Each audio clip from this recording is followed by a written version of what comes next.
Close the doors of your mind from all carnal will, all carnal thought, all emotions, all desires, all fears, all laziness, all doubt, all erratic thoughts, all erratic ways, all demonic thought, all your carnal will and all your carnal desires, the desires for riches, fame, money, the things of the cares of this life, and seek those things which are above and on the earth. For your life is hidden in Yahushua Mashiach, and not in the things that you see and the things that you own. For today is the day of freedom. Today is the day of warning. Today is the day that Yahuwah has given to us as another Shabath to cease from our work and our labors, to cease from ourselves and our selfish self, to acknowledge the one who made all the heart of the earth, all in the heart of the earth, all the rivers and streams of the earth, the one who gives life and understanding to every single creature on the earth and every single being in this life. When we look at ourselves as desiring to be with our Elohim, our Father, Yahuwah Elohim, in the end of our life. But in this life, we must live and walk according to His ways, His thoughts, and His understanding, and His wisdom, and we may speak da'ah and knowledge out of our mouth to every man, woman, and child, to knowing that light gives life, water gives life, snow gives life. But we live in this world, we are not of it. So today, as we move forward in kindness, ahab, joy, peace, patience, meekness, temperance, amunah, self-control, and we will in no wise clear the guilty in this 12th month. Shanym, Ashar, Adar, which means glorious, which also means fire. Even as the sun travels along the ecliptic plane and getting closer and closer to the first day of spring, when the actual sun will allow things to bud again. So this 7th day, the 7th day of the 12th month, sword knife, wrestle our word perfection, the 7th letter of the alphabet, the Zun, we look to be perfected within ourselves before that time takes place. Right? So this is the book of Psalms, Tehillim, chapter 19 and verse 1. Psalms 19 and 1. It says, the Shamayim declare the kabod of Yahuwah, and the sky above proclaims His handiwork. We look at everything that we see, not to worship the Shemesh Kukrim and the Ark and the constellations, but it's just like the 4th day of creation. It was this time to, measure out the very things that we be able to discern between Ta'ub and Ra, to be able to discern between when a day is and when it's not. But also we look at the 1st day of creation, when light shone before the 4th day, before these elementary things, the constellations and Mazarah, before the Shamash and the Yard, before all these things were formed, there was a light in the beginning. And it says right here, verse 2 says, day to day He pours out speech, and night to night He reveals His knowledge. Day to day He pours out speech, just like pouring out rain and snow. Just like He pours it out. May He not be in your area, but He's pouring out water somewhere on the earth. And He's pouring out snow somewhere on the earth. It may not be where you are, may not be today, but eventually it will come. And then He does it at night. And it says that there is no speech, nor are there words whose voice is not heard. He hears every single word, every single utterance. Even as Yahushua said, He said, you're going to be judged by every word you say out of your mouth, every idle word, anything that you say, whether it's mumbling, grumbling, complaining, pride, anything you say, whether it's on YouTube, Instagram, whatever you utter out of your mouth, whether it's the person down the street, right? It doesn't matter.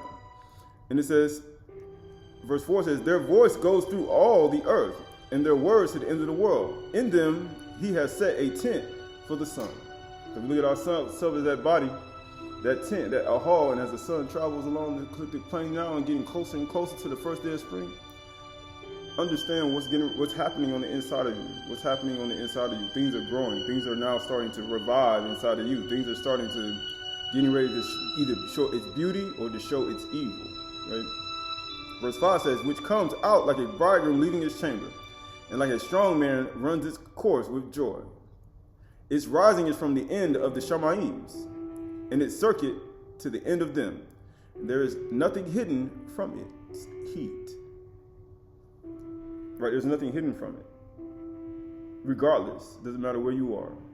You can't hide from just like you can't hide from the natural sun. You can get under the shade, but you're still gonna feel the heat a little bit.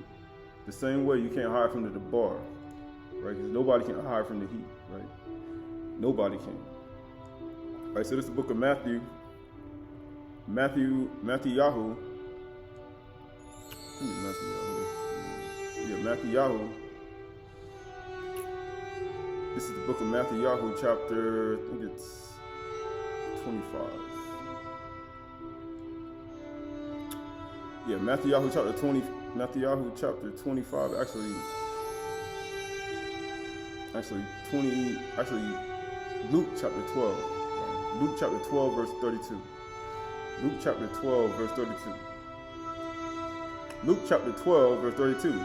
It says, "Fear not, little flock, for it is your Father's good pleasure to give you the kingdom." It is. You should say, sell your possessions and give to the needy. Why? Because just like any other thing that you have, he says, sell your possessions and give to the needy. Just like we have in the Torah, he said, when your brother waxing poor, and he says what? And you have some piece of property or land, he said you lie out and you allow him to buy your property so you won't be poor. Right? But he says, sell your possessions and give to the needy.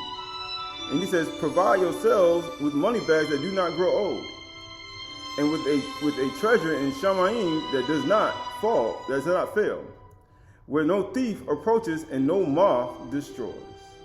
Right? Because you can't get to it. You can't get inside. Maybe an insectoid can't get inside of this place. For where your treasure is, there will your heart be also. So wherever you have your treasures at, just like we talk about, seek those things which are above.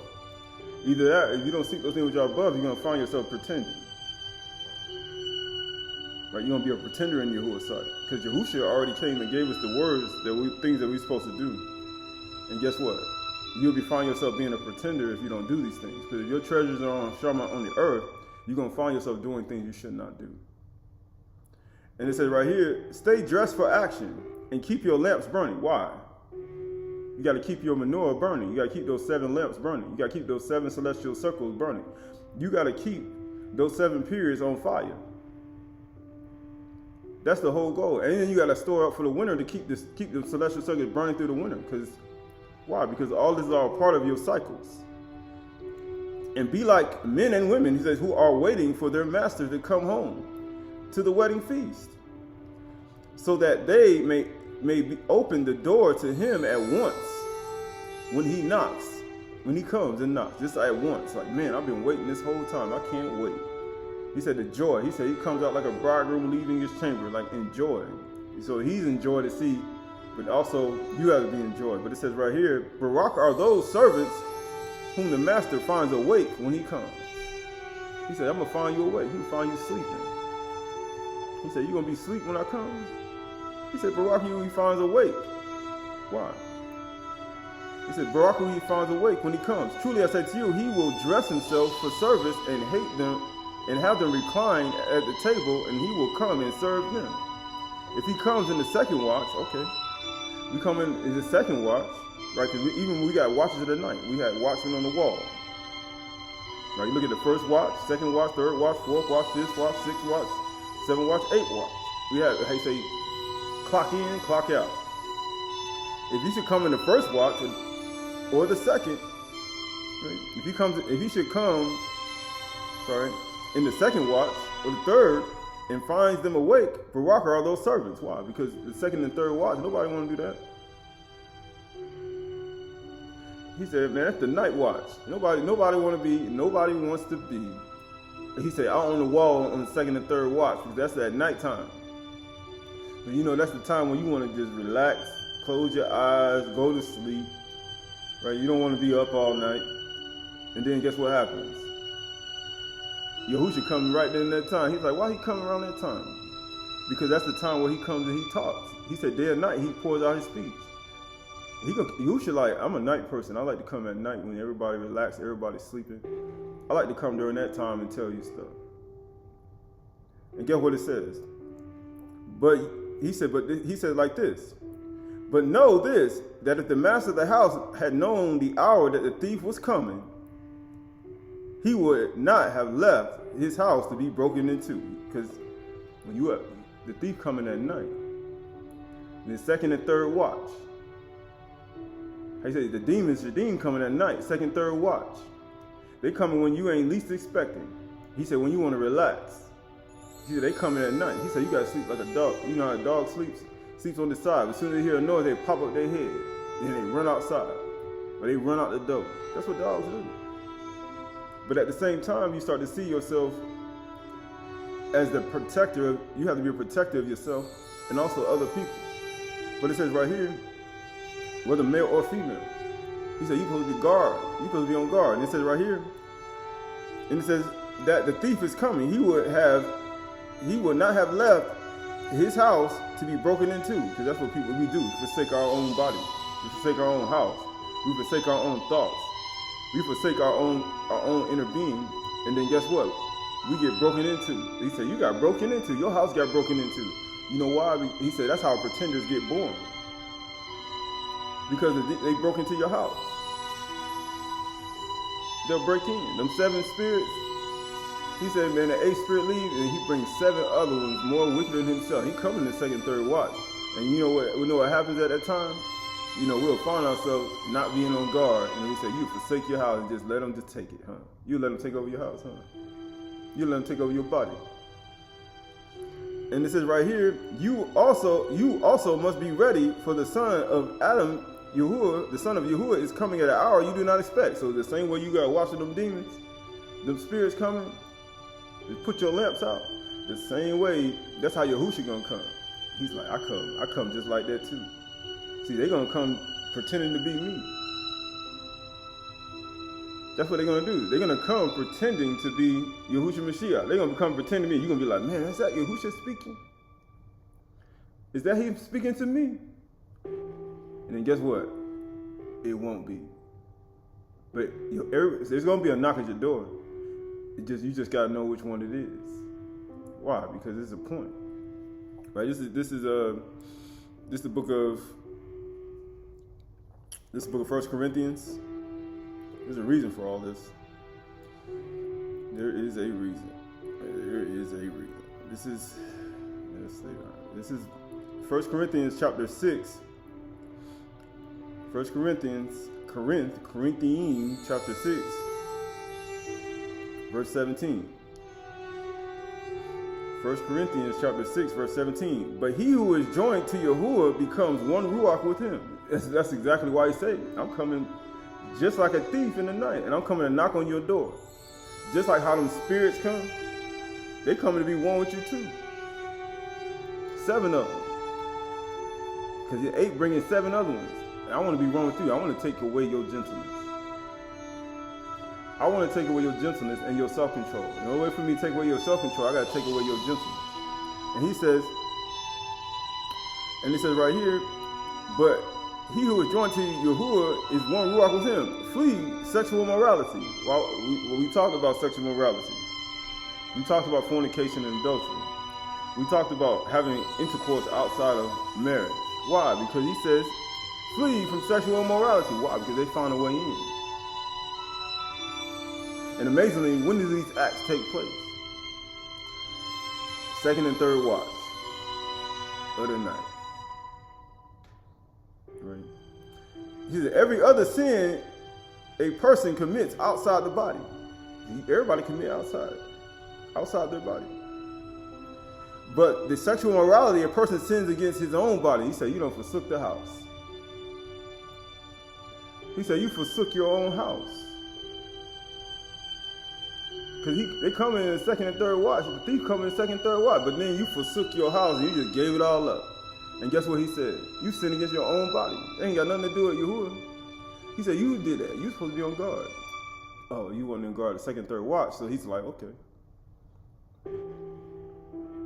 And it says, or do you not know that your body is the temple of the Kudash Ruach? He said, don't you know you guard that on the inside? Because Yahushua coming to knock on the door. And Yahushua wants to be one Ruach, one with you, with the Ruach, not with other things. Because it says, within you, whom you have from Yahuwah, you are not your own, for you were bought with a price. So kabod Yahuwah in your body. He said, why would he say that? He said, kabod Yahuwah in your body. Why? Right, so this is the book of,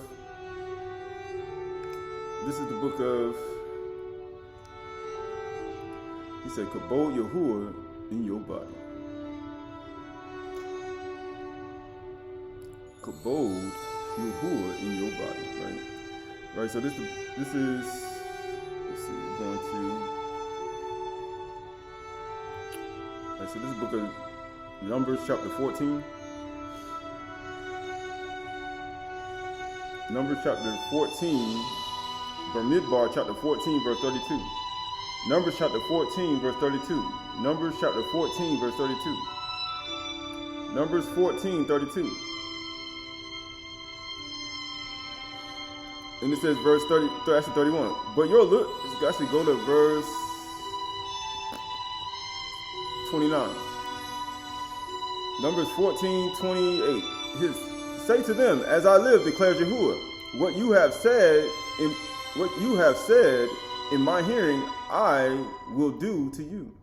He says, your dead body shall fall in the wilderness, and all of your numbers listed in the census from 20 years old and upward, you have grumbled against me.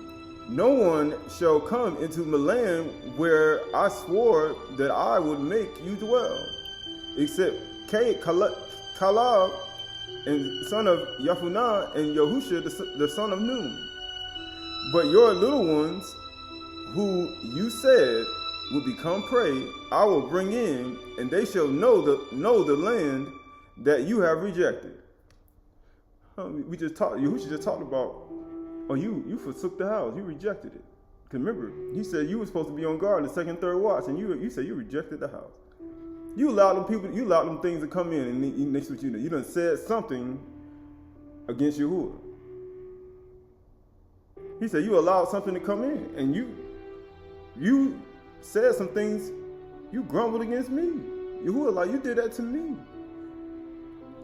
And he said, but as for you, but he says right here, but your little ones, whom you said would become prey, I will bring in, and they shall know the land that you have rejected. He said they're going to know that their body is a temple of Yahuwah. Matter of fact, he said Yahushua told his Shalakim, the Shalakim with all the powers and things that people admire, that want to be like. He told them, if you don't humble yourself like a child, he said, you will no wise enter the kingdom. He said that you're not going to get in. Right? You're not going to get in. And it says right here, but your little ones, whom you said you will become prey, I will bring in, and they shall know the land that you have rejected. But as for you, your dead body shall fall in the wilderness. Why? We need to die. Now, we talked about fasting. He said we fast only just enough because we don't want to die. And then by not doing that, then we become pretenders. We will start pretending to be sincere, just like these people did. And amazingly, they said something. They started grumbling against Yahuwah, and then guess what? They thought that they were sincere. And then guess what happens? They created this whole thing by their own negligence. They created it. And it says right here, but as for you, your dead body shall fall in the wilderness, and your children shall be shepherds in the wilderness 40 years. Right? He would say, what do you mean by that? How many days Yahushua fasted? 40 days and 40 nights. And people say, why he did that? Because he wasn't going to let his house get broken into. Because when he was fasting, who came to him? Satan, Satan all, and his posse, and his demons. And guess what? They started talking to him. But he said, I'm not going to let my house get broken into. Because Yahushua said, I am the good shepherd. The shepherd, he guards his sheep. He said he guards. He said, a hireling don't care. You know what they do? They leave. And guess what? That's what we do to our body. That's what we do to our house. We do to our mind. We don't care. So then we leave it. We leave it off, and then our whole body becomes desolate. And then we become these people, and you be a pretender, be a pretending human being, and then now you understand why why am I this way? Because you forsook. You left it. You left off the work on yourself. You left off the work on your mind. You left off the work on who you are. Right? It says 40 years, and get what it says.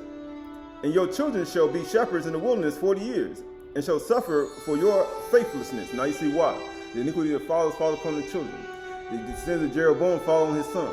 The iniquities of David fall on his children. But guess what Yahushua said? The reproach of those who reproach thee, Yahuwah, it fell on me. Because the strong ought to bear the infirmities of the weak. Now Yahushua right here is saying, Yahuwah is saying that the children are the strongest And they bearing in the iniquities of the weak parents and the weak people who mumbled against Yahuwah. They bearing it. And he said they're going to suffer for it, but he said Yahusha did that, and guess what Yahusha did? He ascended back up to his Father. He said, your children shall suffer for your faithfulness until your last dead body, until the last of your dead bodies lies in the wilderness. Until everybody, you know how 1 Corinthians chapter 10 says, you know how people say, they were all overthrown in the wilderness. You know why? Because they refused to die within themselves. They refused to die to those behaviors that they had. They refused to die. So then you were like, until all your dead body, till you all die. You know, all that immersed in Yahushua were immersed into his death. And then they were resurrected to newness of life. Until you all do that, he said, all of y'all, all your children gonna bear your iniquity. He says everybody has to do it. Because that's the only way it's gonna work. It doesn't work when everybody's still operating according to the same rhetoric, still got them same seeds, same Mizraim, same old life, same old religion that wants to do, same names they called on, same things that they use. Don't want to go to the higher understanding, don't want to go to the higher knowledge. Why? Because they want to leave it behind.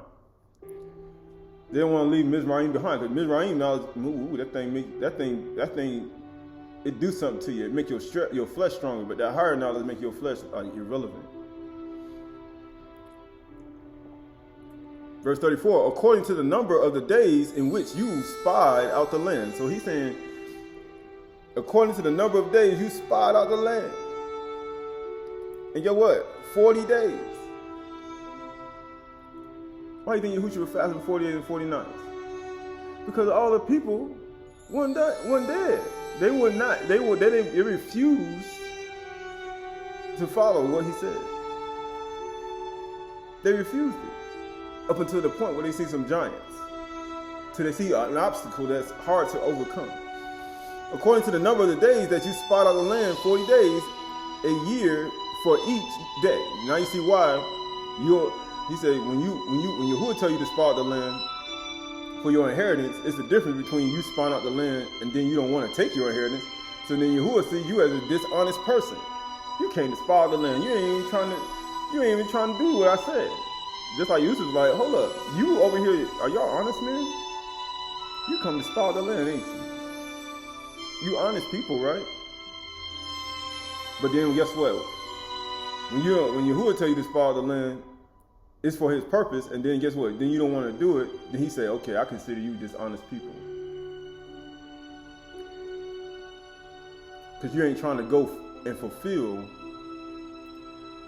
what I said. And get what it says. He said, 40 days a year each day, and ye shall bear your iniquity 40 years, and ye shall know my displeasure. Now you see why it's dangerous not to die. To yourself, to your behaviors, to the things, not to forsake your house, not to forsake who you are. Because Yahuwah do it for that day. He'll put a year. That's a year. That's his sentence. Yahuwah say, one thing you do, like you spot out for 40 days, that's fulfill my purpose. Even Yahushua fast 40 days, but then after the 40 days, you ain't want to continue to fulfill it. Because you ain't died yet. And then he said, I'm going to give you a year for that. Actually, a year for every single day you spot out and pretended, act like you were going to do my purpose and my will. I'm going to give you a year for every single one of those days. And people say, I want to continue to play with him. No, that's how he divvies out his punishments. That's how he does it. And it says, I, Yahuwah, have spoken. Surely this will I do all this. He's due to all this wicked congregation, this wicked community, this wicked Aydah, who are gathered together against me. Now Yahuwah like, you against me then. Because you see how Yahuwah looks at everything we do? He said, y'all pretending like y'all gonna go do something for 40 days, spawn of the land, but then when it came time to do it, then it came time to the end of the 40 days, you just let Satan overcome your mind. That's why Yahushua fasted 40 days and 40 nights, and then Satan came. Yahushua said, thou shalt serve Yahuwah, and him only shalt thou serve. He came to him with many things. And you know what these people did? They did the same thing. They went on ahead and gave in after the 40 days instead of actually going forward. And then Yahuwah like, you against me. Because there's no way in the world you're going to do all of that and then not go forward. You just wasted your time. That's why it's dangerous to pretend. It's like going to a game or a football game or a athletic event. Then 40 days you practice. Then you get to the game, you say, I ain't going. I ain't going out there. Man, you see that? You see that? Oh my goodness. You see how big that person is? You see how tall that person is? You see how fast that person is? They don't want to do it after that. He's like, y'all against me, ain't you? It's just like getting into a marriage for 40 days, and after 40 days, you say, I ain't going to 41 days. I'm getting out of this thing. I'm getting out. Then he was like, hold on, man, he said, you must be against me then. Right? These are all Yahuwah's instincts. You understand his mind. That's the whole point. You got to understand his mind. That's how he thinks. Right? Man, I got all these people coming at me. I got all these people trying to do things to me. I got all these things coming at me on every side. He's like, so what, you going to stop? He said, you must be against me then. Right? And guess what he says? He says, and I, Yahuwah, have spoken. Surely this will I do to all this wicked congregation who gathered together against me. In this wilderness they shall come to an end, and there they shall die. He's like, y'all wicked. And then people say, how does a man able to tell when people are wicked? How is a woman able to tell when somebody wicked? It's not that hard. It's not rocket science. They who are for you will be with you. They who are not will not be with you. It's really that simple. It's not that difficult. They will continue. It's really that simple. That's how Yahuwah looks at everybody. He's like, hold up. These people pretend this whole time. And you be like, man, Yahuwah is a jealous, envious person, though, when it comes to your relationship with him. He sure is, boy. He don't like it when you leave and you don't fulfill what he said he's going to do. He don't like it at all. Verse 36, and the men whom Ashar sent to spy out the land, who returned and made all the congregation grumble against him by bringing up an evil report about the land, the men who brought up the evil report of the land died by plague before Yahuwah. And people say, oh, so you brought up an evil report. You slandered the things that I said I was going to give you. Yahuwah said, I'm going to give you something, and then you slandered what he said he's going to give you. It ain't just got to be a piece of land or property. It could be a job. It could be a house. It could be the things that you want in your life. More wisdom, knowledge, understanding. It could be a marriage. It could be a relationship returned back to you. It could be a friendship that was broken that you want returned back to you. Right, all the things that he said, I'm gonna give it back to you. He said, then you slander it? He said, you gonna slander that? You're gonna bring up an evil report. And guess what it says? And amazingly, Yahuwah said, behold, and he said, Yahuwah so loved the world that he gave his only son. And whosoever believes in him should not perish, but have everlasting life. And then you know what people do? They slander him after he get there. They slandered the man. They pretended to be sincere, and they were spying him out to bring him up to the council of the governor, Caesar, of the government authority to bring a false accusation against him and have him thrown and be killed. And you slander the man. And Yahuwah gave you his only son. But anyway, and it says right here, and the men whom Ashar sent to spy out the land, who returned and made all the congregation grumble against him, by bringing up a bad report about the land, the men who brought up the evil report of the land, of the individual, of the person, of the people, died by the plague before Yahuwah.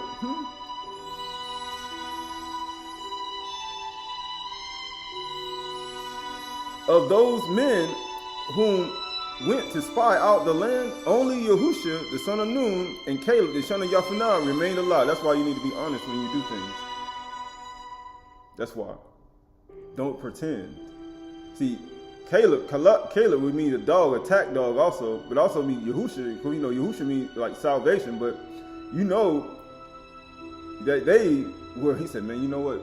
Man, they honest, they were fully committed to doing what Yahuwah said. The other 10, amazingly it was 10. The other 10, because amazingly you had 2 tribes that were given to, amazingly those 10 other 10 represented Yasharal. The other 2 represented who? Yehuda. And those other 10 would start rumbling and grumbling, complaining and saying things, the 10, and then the Yehuda was like, hold up, no, man. We gonna do this thing. We gonna do it. He said, Levi and Yehuda, right? He said, we gonna do this thing. But then the other 10 were like, hold up. Nah. They start grumbling. They start complaining. And then guess what happened? It's just like those 10 women baking in one oven. He said, y'all gonna bake in one oven. Right? It's like the 10 tribes who came to bow to Yusuf. The 10 sons. They came to bow to Yusuf. Because every knee gonna bow, every tongue gonna confess, right? We're gonna move on. It says, they died by plague before Yahuwah. Of those men who went to spy out the land, only Yahusha, the son of Nun, and Caleb, the son of Yaphanah, remained alive, right? Right, so this is Yeshayahu chapter 55. Isaiah chapter 55. Isaiah chapter 55 and verse 1.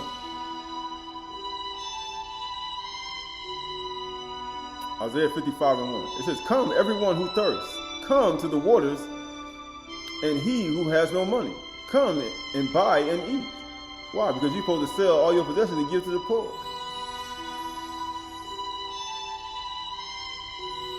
They ain't got no money. They ain't got nothing to eat. Come and buy wine and milk without money and without price, because you're supposed to sell all your possessions and give to the poor. And what he said, without price. You ain't supposed to be selling this. He's like, I'm giving you without price. Why do you spend your money for that which is not with bread, that which is not animal flesh? Notice how Yahuwah always, and there's always bread present when he doing stuff. We talked about last week. You see all that lakam that was there? He said, why are you purchasing things that's not bread? And you labor for that which is does not satisfy. Because we look at everything that we labor for. He said, the only thing that's going to satisfy you is the bar. Listen diligently to me, and eat what is good, and delight yourselves in rich food. He said, so what Yahuwah considers rich food? Bread. Look on. Wine. What else? He said milk. He said water.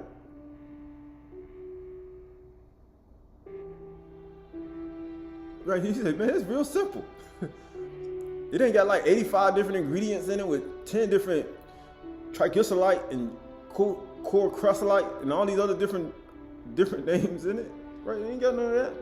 You were like, that's rich food. He said, what's that food that is? That ain't no rich food.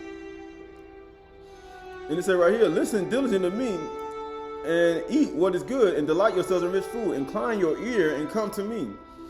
Hear that your son may live, that your soul may live. Your nefesh. That your soul may live. And I will make you an everlasting covenant, my steadfast love, my steadfast, sure love for David. And it says right here, behold, I have made him a witness to the peoples. And he said, a leader and commander for the peoples.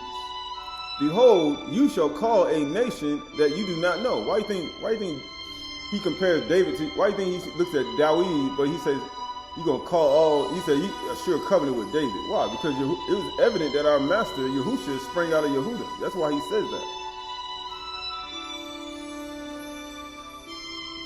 That's why he says that.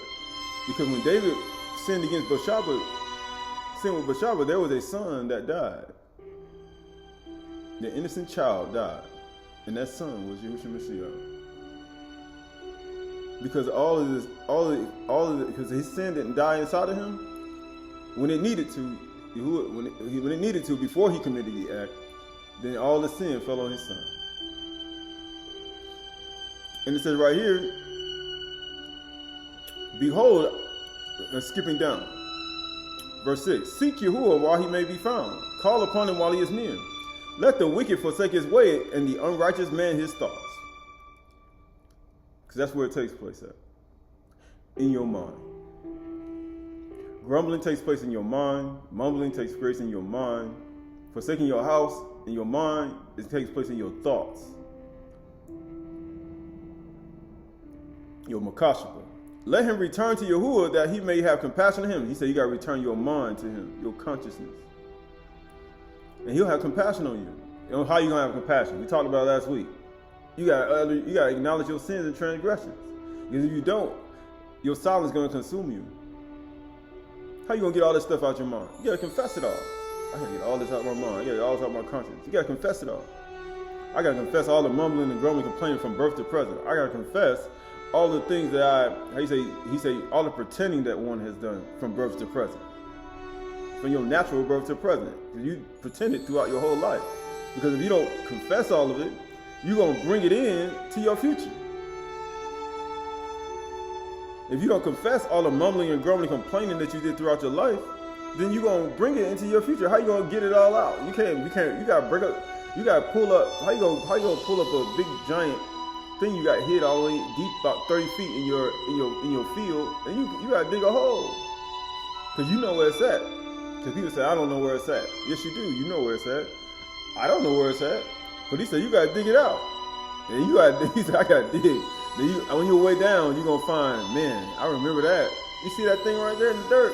I remember that thing way back when. Woo, that was a long time ago.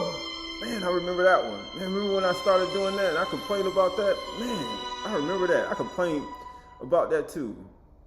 I complained, man. It was traffic, man. I was just complaining. It was this, I was just complaining, right? All these are a part of your track record. Knowing who probably was saving your life. That's why you had traffic. Right? All these are a part of it. I didn't say that's just too much detail. Exactly. Diligently seek him. Like you got to be diligent about it. Because if you ain't, then you gonna be if you ain't diligent about yourself, you're gonna be focused on somebody else. And that rhymes too. If you ain't diligent about yourself, you're gonna be focused on somebody else. And then by the time you figure out what the other person doing, you got a big old log in your eye. And then the flood came, mudslide coming, you got this big old log and you can't even move. It done popped up out of the ground. You be like, where that thing come from? That's that thing you supposed to got rid of like maybe 5 years ago. He's like, man. Then the other person finally get peace, and then you finally like, man, that's just me. Right? Or the people, or the person, wherever they may be. It says, behold, you shall call a nation, at verse 6. Seek Yahuwah while he may be found. Call upon him while he's near. Let the wicked forsake his way, and the unrighteous man or woman, his thoughts. And let him return to Yahuwah that he may have compassion on him. And to our Elohim, for he will abundantly pardon. How you gonna abundantly pardon somebody? You gotta acknowledge your stuff. Yahuwah ain't gonna give you no sure mercies of David. If people say, I want the sure mercies of David. And you say, how you gonna get Dawid's mercy? And when David heard the bar, what did he say? What did he say when Nathan spoke to him? I have sinned. That's what he said. How you gonna get mercies of Dawid and you up here trying to take somebody out? Oh man, they spying on you to take everything you got. He's like, how you gonna get the sure mercies of Dawid? I want the sure mercies of David. He's like, no, I need to confess my sins. That's what people need to do. Man, woman, and child, male, female, doesn't matter, title, it doesn't matter. Because if you don't, then you're gonna find yourself in a real serious trouble. Especially if they Caleb and Yahusha, and Yahusha, you're gonna really find yourself in trouble. Because they're destined to be in the Malkuth. Nothing you do gonna stop it. Nothing you do. So you can be focused on what they doing, what they got, what they're doing. He's like, you gonna be so consumed within yourself, you're going to forget, man, they already destined for the Malkut. They believe in Yahushua Mashiach. They keeping the commandments. Man, they doing this. And why are you trying to stop them? Why are you trying to get in their way? It ain't going to work. Especially if they mind, heart, and set. They ain't scared of no giants. They ain't scared of no Anakim, Raphaim, and Zamzuns, and no reptilians. They ain't scared of none of this stuff. And all these demons out here. They not. They gonna go forward regardless. He says, so it's dangerous to pretend, right? And it says right here, let the wicked forsake his way and the unrighteous man his thoughts, and let him return to Yahuwah, and he will have compassion on him. And to our Elohim, for he will abundantly pardon. This is what he says. For my thoughts are not your thoughts. Now you see why he was telling them in the wilderness. He like, y'all against me. Because y'all ain't trying to do what I said. Y'all went 40 days and then now after you want to go back to sin.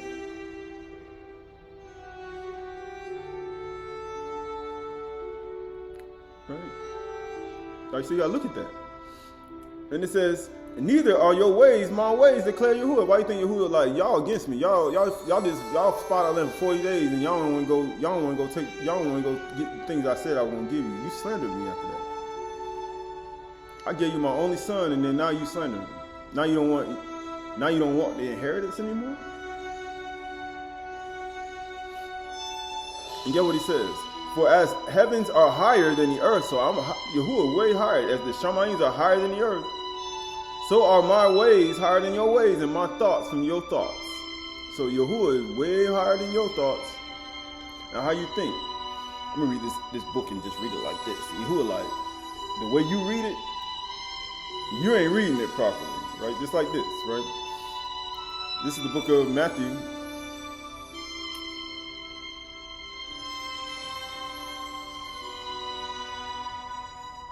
Right, this is the book of Matthew. This is the book of Matthew Yahu. Luke, actually go to Luke, chapter 10, verse 25. Luke, or Yah, 10:25. He said, and behold, a lawyer stood up. You know how people get them lawyers? They get all them lawyers and they come after people to take everything you got. They come and do all these things to you. He said, and behold, a lawyer stood up and put him to the test. He's like, man, he took him to the test. He tested his intellect, saying, teacher, what shall I do to inherit eternal life? How we just talked about it. And get what he said. They didn't want the land. They didn't want the inheritance that Yahuwah said. Verse 26 said, he said to him, what is written in the Torah, in the law? How do you read it? He's like, how are you reading it? Because I can read something. He said, how are you reading it? And he answered, you shall love Yahuwah your Elohim with all your heart and with all your soul, with all your strength and with all your mind. Your what? All your mind.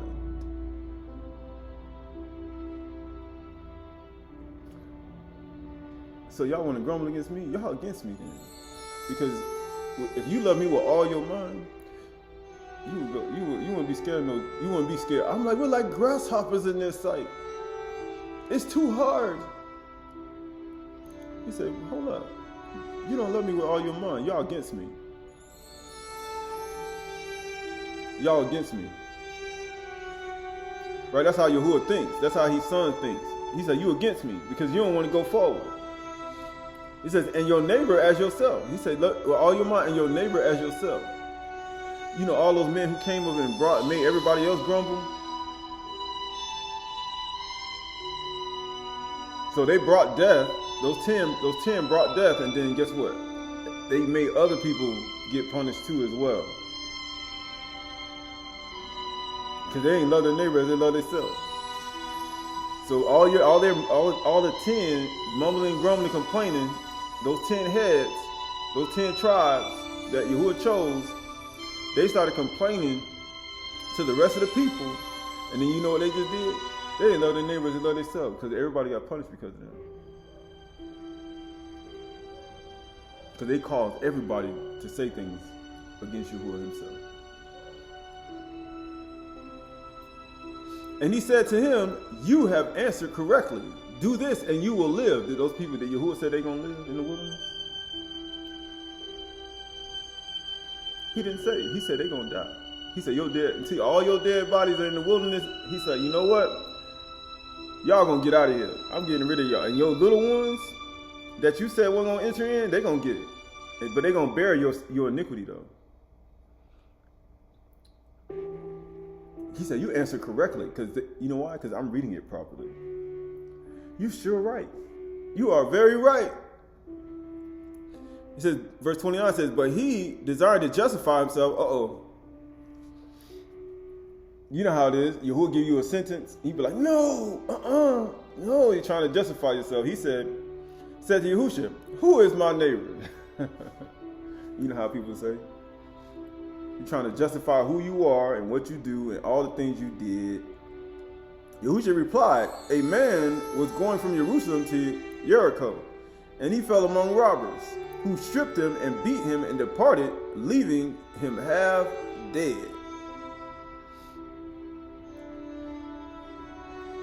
He left him there half dead. And get what he said. Now by chance, a Kahan was going down that road. Then we just read in Leviticus, he said he's going to make all your roads desolate. 26, right? He was going on that road, and when he saw him, he passed by on the other side. He always said, ooh, I ain't getting involved in that. That ain't got nothing to do with me. That ain't got nothing to do with me. Amazing, what do they say when you're a nurse? And when you see somebody in trouble, and you sign that license, you must stop. There ain't no, I'm gonna pass over it. You a doctor, ain't you?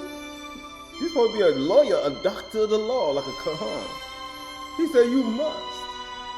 They have that naturally in the world. And they don't do it. These men right here ain't gonna do it. And he says right here, and he says he fell among robbers, and he stripped him and beat him and departed and left him dead. Now by chance a Kahan was going down that road, and when he saw him, he passed by on the other side. So likewise a Levite, they all got these licenses. Like these, we can tell you when you're clean or unclean. We can tell you if you have leprosy. We can diagnose you, just like a doctor would, right? We can tell you if you're not really right in your heart and your mind, but then when somebody actually needs some help, you want to pass on the other side and say, I don't want nothing to do with that. You know, it ain't got nothing to do with me. I'm plenty. I'm all right. I'm good. And says, and when he came to the place and saw him pass by on the other side too, they did the same thing. I ain't getting involved in that. But a Samaritan, a person who ain't got no priestly title, he ain't got no law, you know, all that law y'all got, but he ain't doing sacrifice, because during this time they were doing sacrifice. He wasn't taking out the fat out of the lamb and cutting it and burning the incense in the temple. He wasn't doing none of the stuff you doing. He ain't had none of the actual garments on with the bells and the whistles and all looking all great with the plate in your head. He ain't had the actual the Urim and the Thummim. He ain't had none of the onyx stones on his shoulders. He ain't had none of this stuff. He ain't had the altar with the shulchan, with the bread that y'all offer up every day. You know, all the stuff y'all people claim to do. He ain't have none of this stuff that y'all got. And all the titles and being able to be this person and have all these things that you do. He ain't have none of that. He was just a regular person. A human being, just like we all are. We are just human beings. And get what he said. And he says, but as a Samaritan, as he journeyed, came where he was, and when he saw him, he had what? He had compassion on him. The same thing we just read. If you confess your sins, Yahuwah said, I will abundantly pardon, and I will have compassion on you. He didn't say who the man was. So what do you think he went to Jerusalem to go do? He wanted to go confess his sins. And then he was trying to get himself correct. And Yahuwah had compassion on him right here by a Samaritan who didn't have none of the stuff that other people had. Who do you think that was showing compassion to him? That was Yahuwah. He's just showing you how you read it. Because people saying, I read it. Because Louis was pretending. They were pretending to be sincere. The Levite, the Kahan, was pretending to be sincere. They weren't sincere. They don't have no compassion or mercy in their heart. And you know what happened? Yahuwah said, you know what?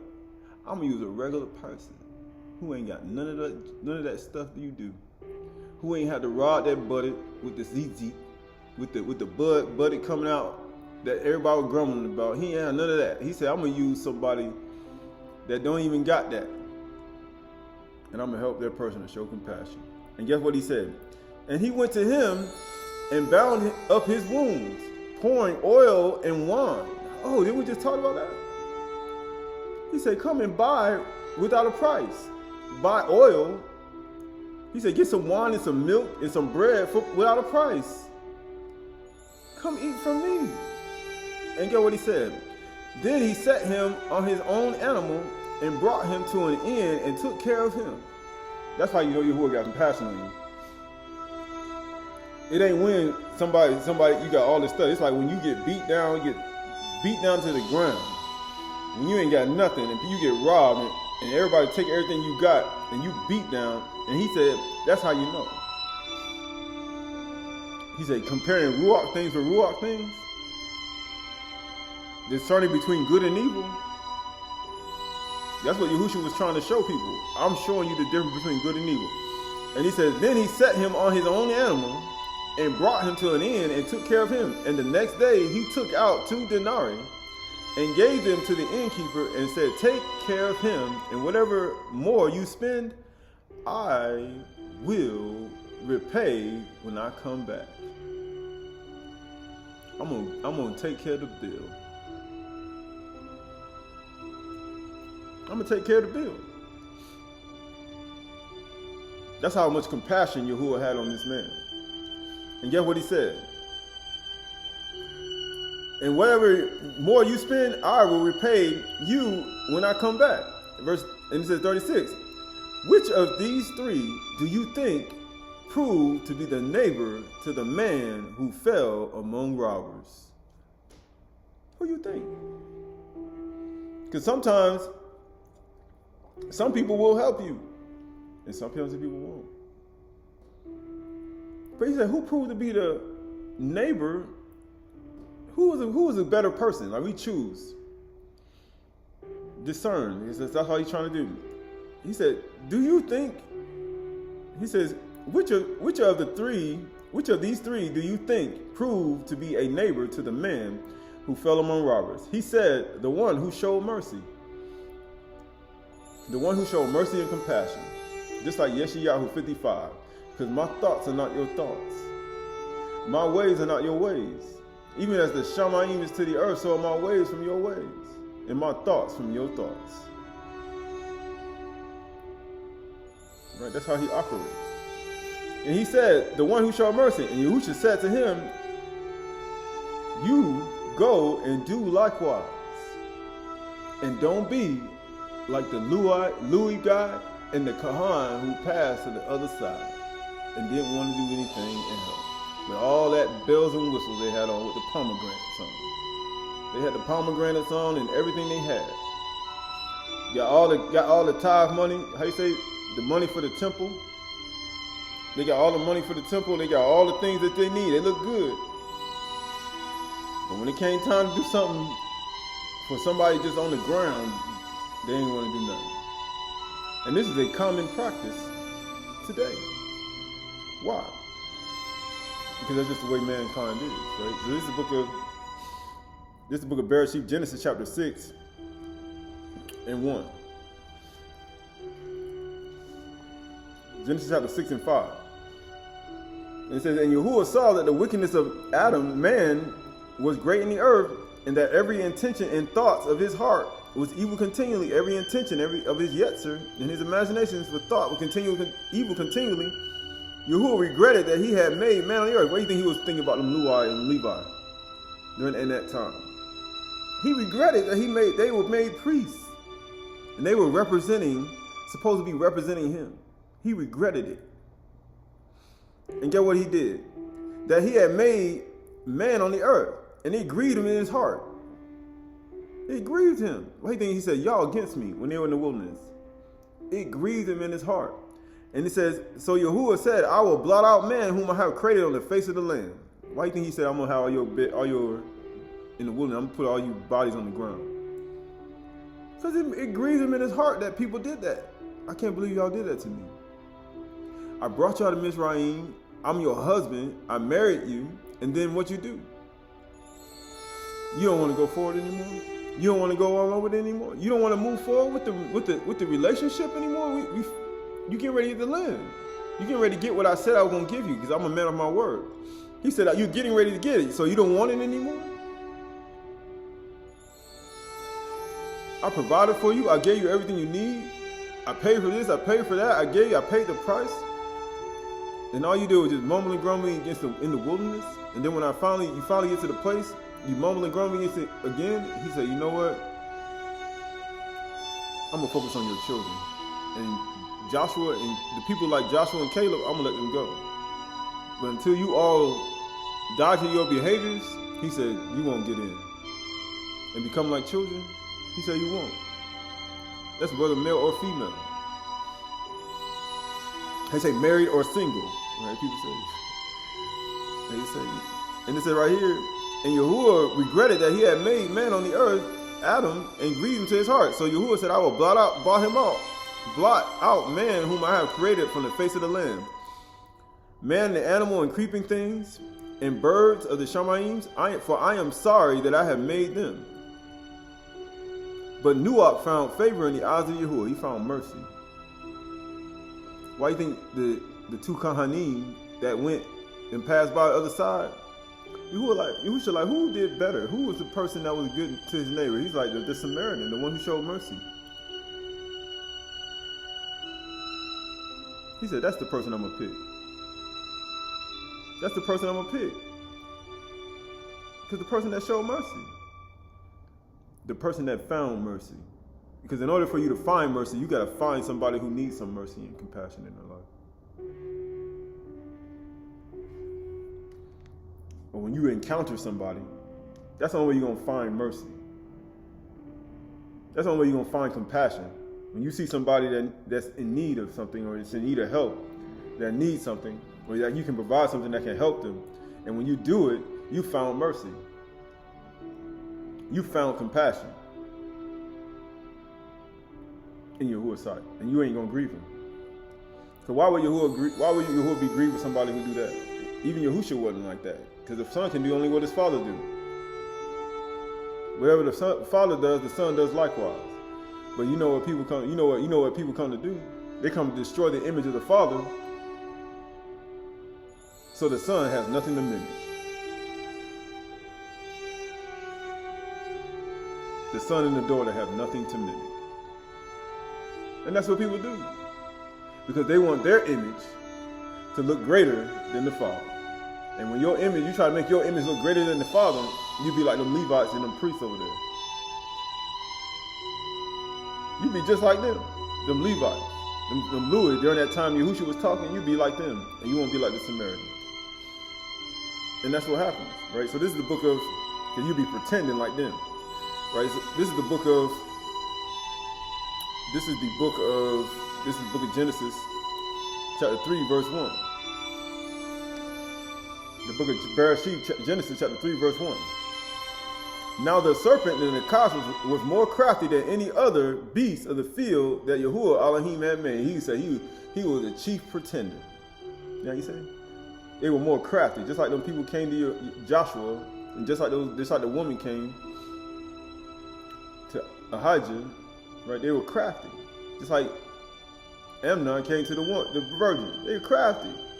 He said he's just like serpent. He said now the serpent was more crafty than any other beast of the field that Yahuwah had made. That's why Yahushua said Yahuwah discerned their craftiness when they came to test him. You're crafty. Because when you're trying to justify yourself, he said, I perceive your craftiness. And now you see how the serpent is. Nakash, Satan. That's how he is. He crafty. And what he do? He came to spot. And guess what Satan come to do right here?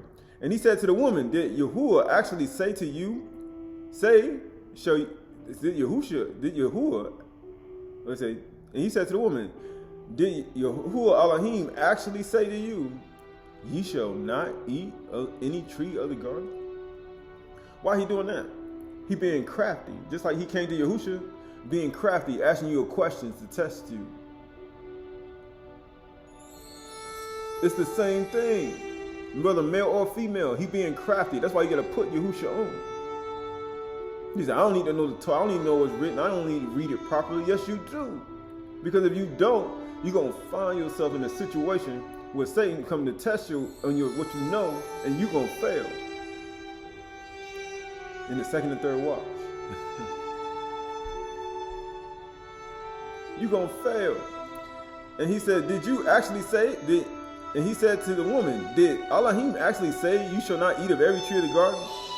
And the woman said to the serpent, we may eat of the fruit of the trees in the garden, but Elohim Yahuwah said, you shall not eat of it, of the fruit of the tree in the midst of the garden, neither shall you touch it, lest you die.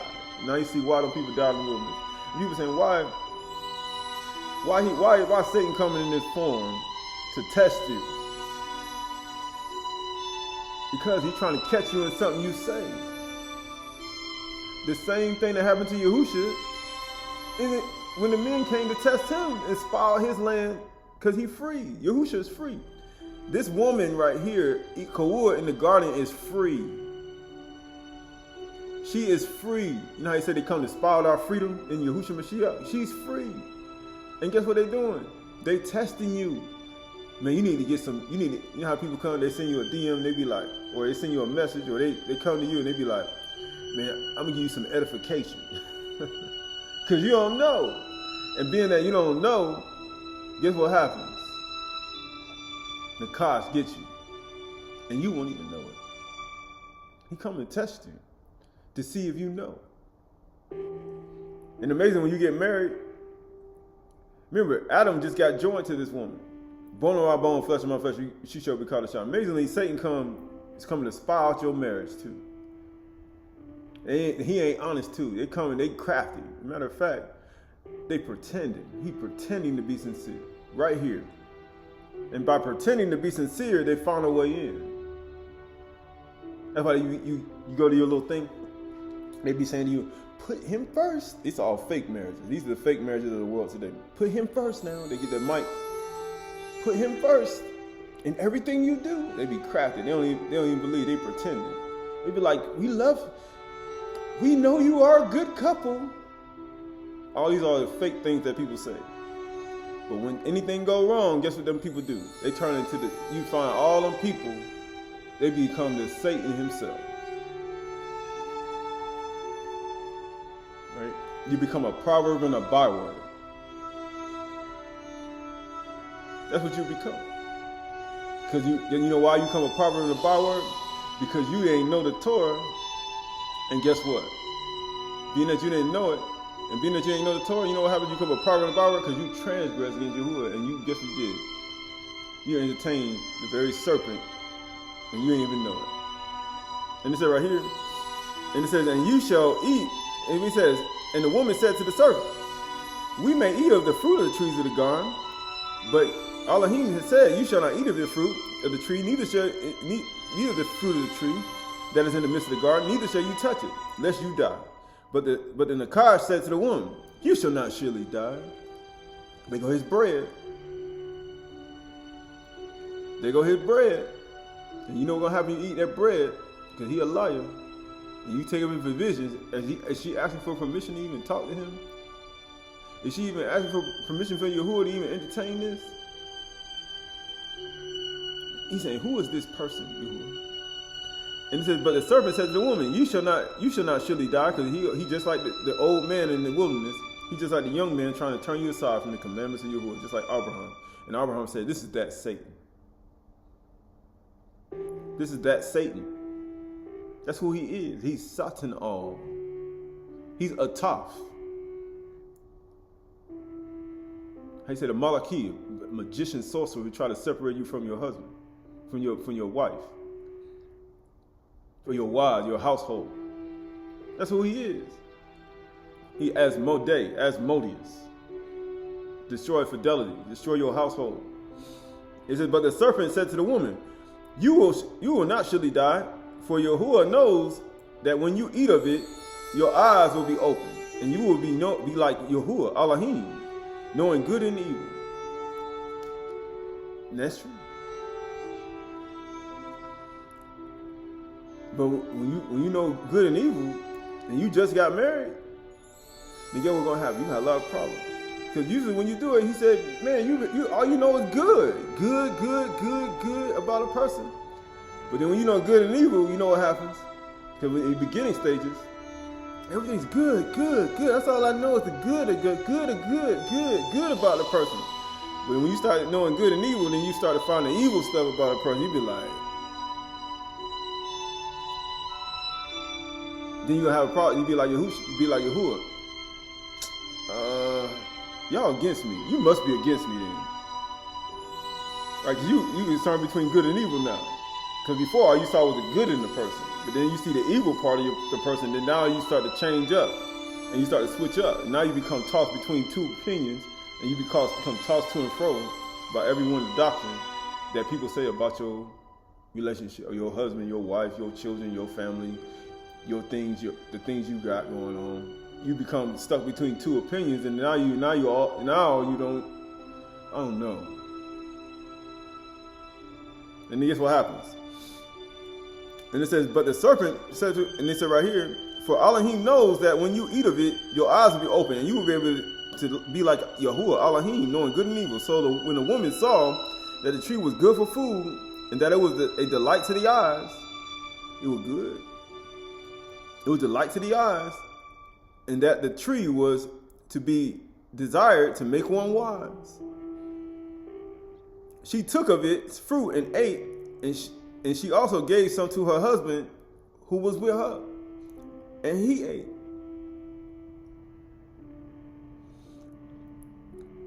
He said, so I took the bread, the provisions, from somebody else without the permission of Yahuwah, and I gave it to somebody else. And again, you know what happens after that? What happened to the men who brought the bread? I see the words from the land, and they spied out the land, and then they brought it to the people, and they gave it to the people, and he said, you caused all the people to grumble against me. You 10. You brought your bread, your words. And you caused them to grumble against me. And see what happened right here. And she took it of his fruit and ate. And she also gave some to her husband who was with her. And he ate, because a pretender came in and pretended to be sincere. And the person wasn't sincere. They pretended to be sincere in order to destroy your life, to destroy your family, to destroy your relationship with Yahuwah. Most of all, that's the whole point, to bring sin in your life and cause you to not inherit or lose something. That's what happened when a pretender comes to you, not sincere. And it says that then the eyes of both of them were open, and they knew they were naked. They could see evil. He said, man, we see the evil now. We can see our flesh. Because these are the works of the flesh. Jealousy, envy, obscene talk from your mouth, anger, resentment, bitterness, strife, complaining, grumbling, sexual immorality, fornication, adultery, crude joking, dissension, robberies. You can see it now. Pretending, sincere. He's like, man, you like Yahuwah now. He's like, yeah. Man, I got these people evil. He said, we're evil. Everybody's evil. I'm evil. What is wrong with us? And then you start to understand. You start to see your flesh. He said, have you seen your flesh yet? Your works of the flesh. He said, you started grumbling and complaining. Let's see what happened after that. And they, sewing fig leaves together, made themselves loincloths. They start trying to cover that stuff up. You know how you try to cover up your sin? He's like, let me cover this stuff. You get a loincloth or something. You put something on me. You trying to cover up that flesh, that sin you did. He said, there ain't no covering up. Who can hide from the heat? You can't hide from the heat. And it says, and they heard the sound of Yahuwah walking in the garden in the cool of the day. You know, the cool of the day, that's like early in the morning, right? But then you understand why he was walking. He said he heard his walk. I mean, he had a certain sound vibrational frequency when he walked, when he halak. Just like we talked about the rock when the woman came into the room and I just heard her walk. He said, why are you pretending to be something you ain't? But amazingly, Yahushua in the garden, he ain't pretending. He like, this is who I am. They like, well, that's him coming. We can hear his sound vibration, his frequency. And he says right here, in cool of the day, and he says, and the man and the wife hid themselves from the presence of Yahuwah and Elohim among the trees of the gum. But Yahuwah called to the man to each and said to him, where are you? And he said, I heard the sound of you in the gun, and I was afraid. So how did he know that he ate from the tree? Because he was afraid.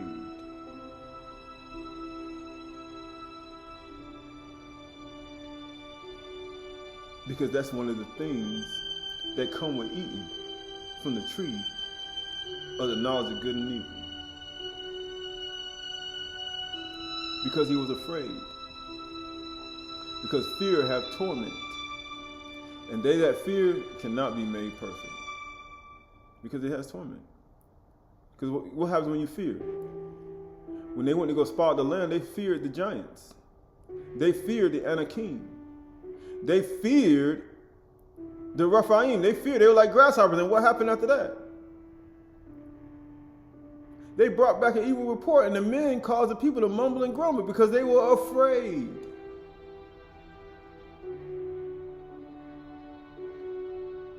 You know, who was like, y'all against me? Have you eaten from the tree? Have you eaten the bread from the people who pretended to be sincere?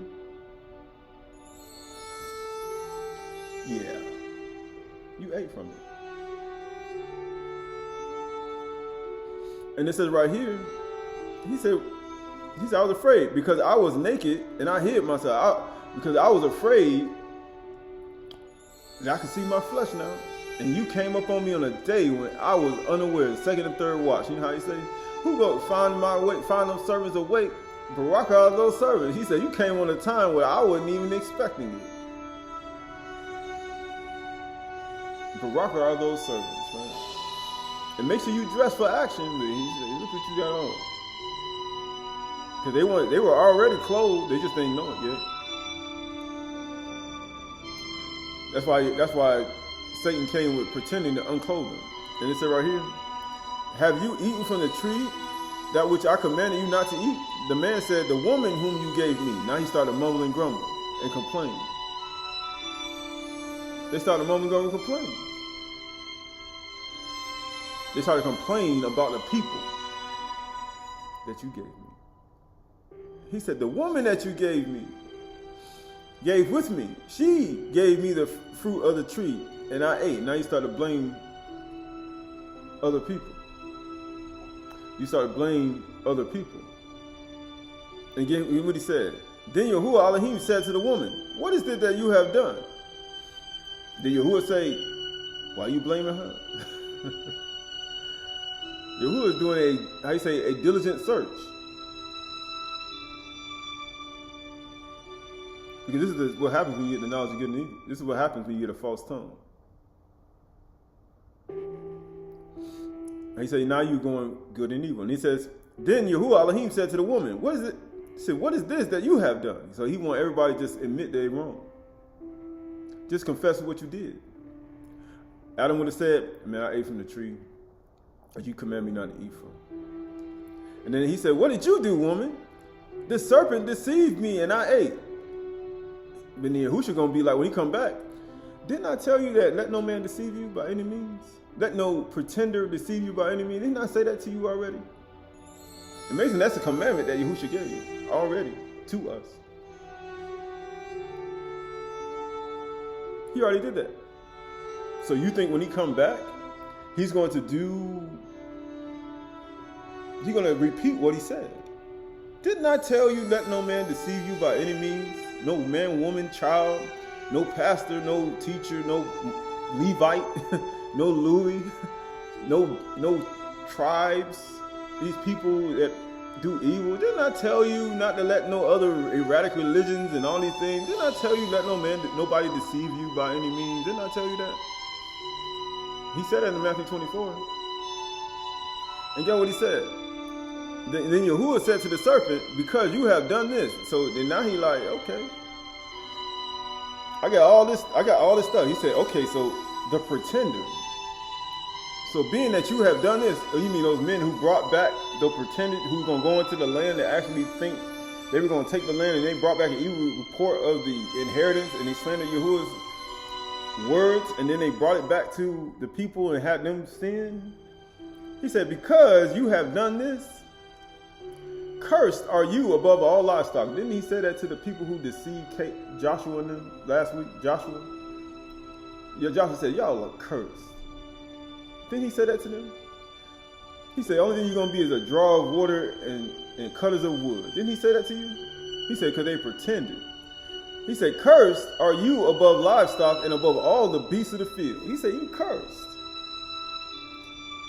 Matter of fact, on your belly you shall go, and dust you shall eat all the days of your life. He said, all you think you're going to be at the feet. You're going to be nothing but a servant. He said, you're going to be at the feet. Guess what he said? And I will put enmity, hatred between you and the woman. It should be.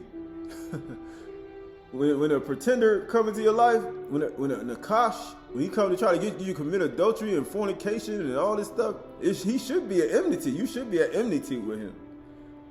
When he pretended, you should be at enmity with him. It should be a mutual hate. It's like, hold up. It should be. In some women's life, it's not. Not all. But it should be, though. And you know what he says? And between your offspring and her offspring. Huh? It should be.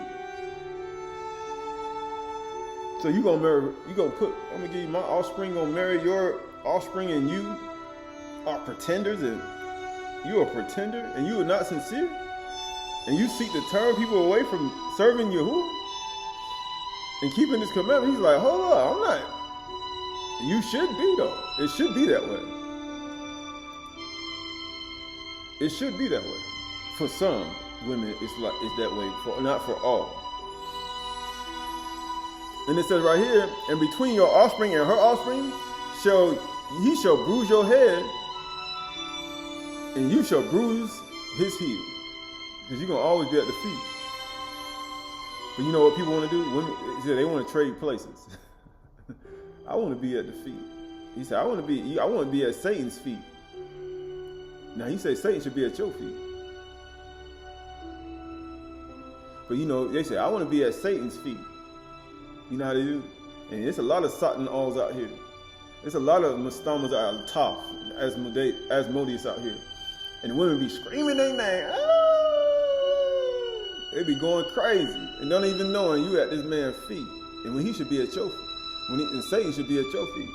So what you trying to teach? What you trying to teach my children? What you trying to sing to my children? What you trying to do to what you trying to induce in them? Right, it's no attack. It's just to show you the truth, because people don't want to know it as it is. Because that's just the way the world is. It's exactly the way it is. And it says right here, it says, and he shall bruise his head, and you shall bruise his heel, and you shall bruise his heel, and he shall bruise your head, and you shall bruise his heel. Why? And it says, and to the woman he said, I will surely multiply your pain in childbearing. In pain you shall bring forth children, and your desire shall be, it says contrary, but he said your tashuka, your desire shall be to your husband, and he shall rule over you. He shall mashal.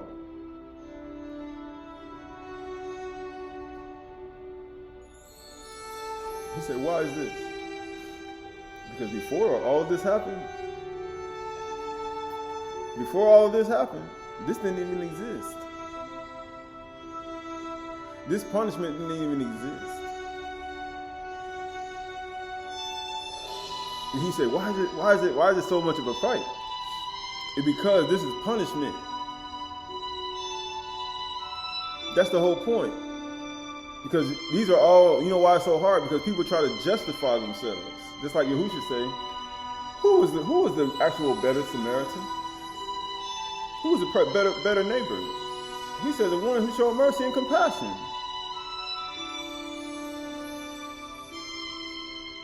But when you try to justify yourself, it becomes hard. Because this is punishment. And it says, and I will surely multiply your pain and childbearing, and he shall bring forth children, and your desire shall be, it says contrary, or it says Tashuka shall be to your husband, and he shall rule over you. And to Adam he said, because you have listened to the voice of your wife, and have eaten from the tree, because he was with her. And then he ate from her hand. And you know what happened? He didn't ask permission from Yahuwah. And by not doing so, you know what happened? Because he already got a commandment. But then she brought him some bread. And guess what? He was supposed to ask permission from Yahuwah. And he didn't.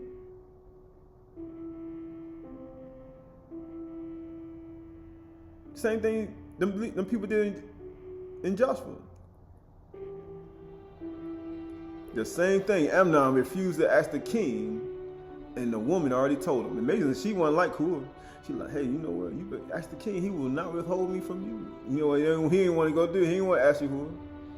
He ain't want to listen to the voice of Yahuwah. You know why he didn't want to do that? Because he is Nakash. Why do you think Satan didn't do it in the garden right here?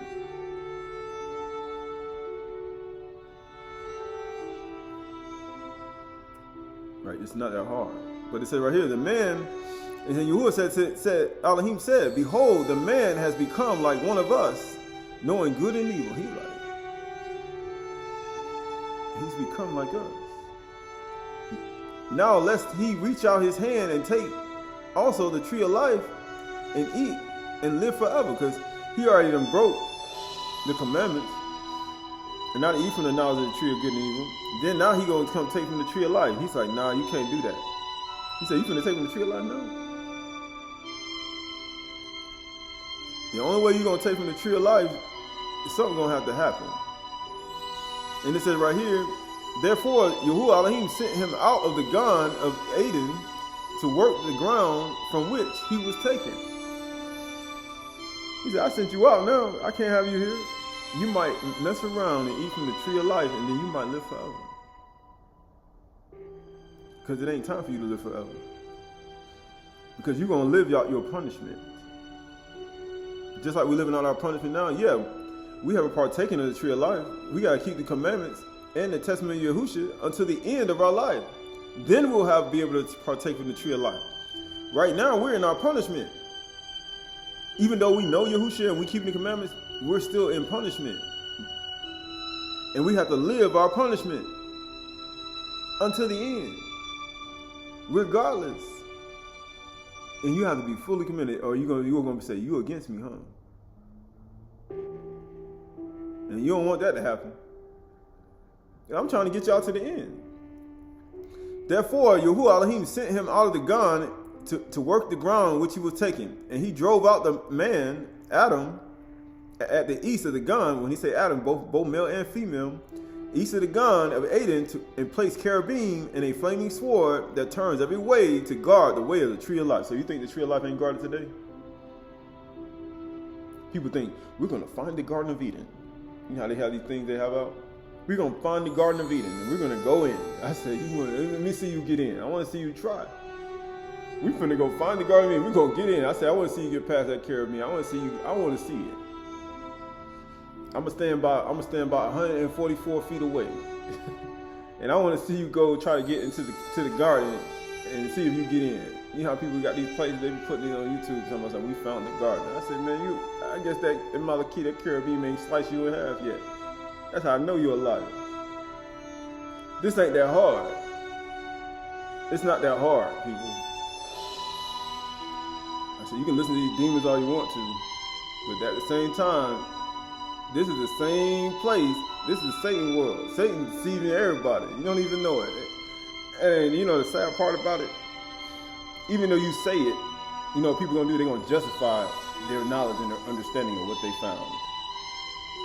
They're gonna do it. They're gonna justify themselves, and then you know what's gonna happen? And people gonna eat it up, and they're gonna be like, who is this person? I'm be like, take heed to yourself. Let no man, woman, or child deceive you by any means, because I ain't no fool, and we shouldn't be fooled, both male and female, ever. Right. So this is the book of 1 Samuel. We almost finished. Right? We almost finished.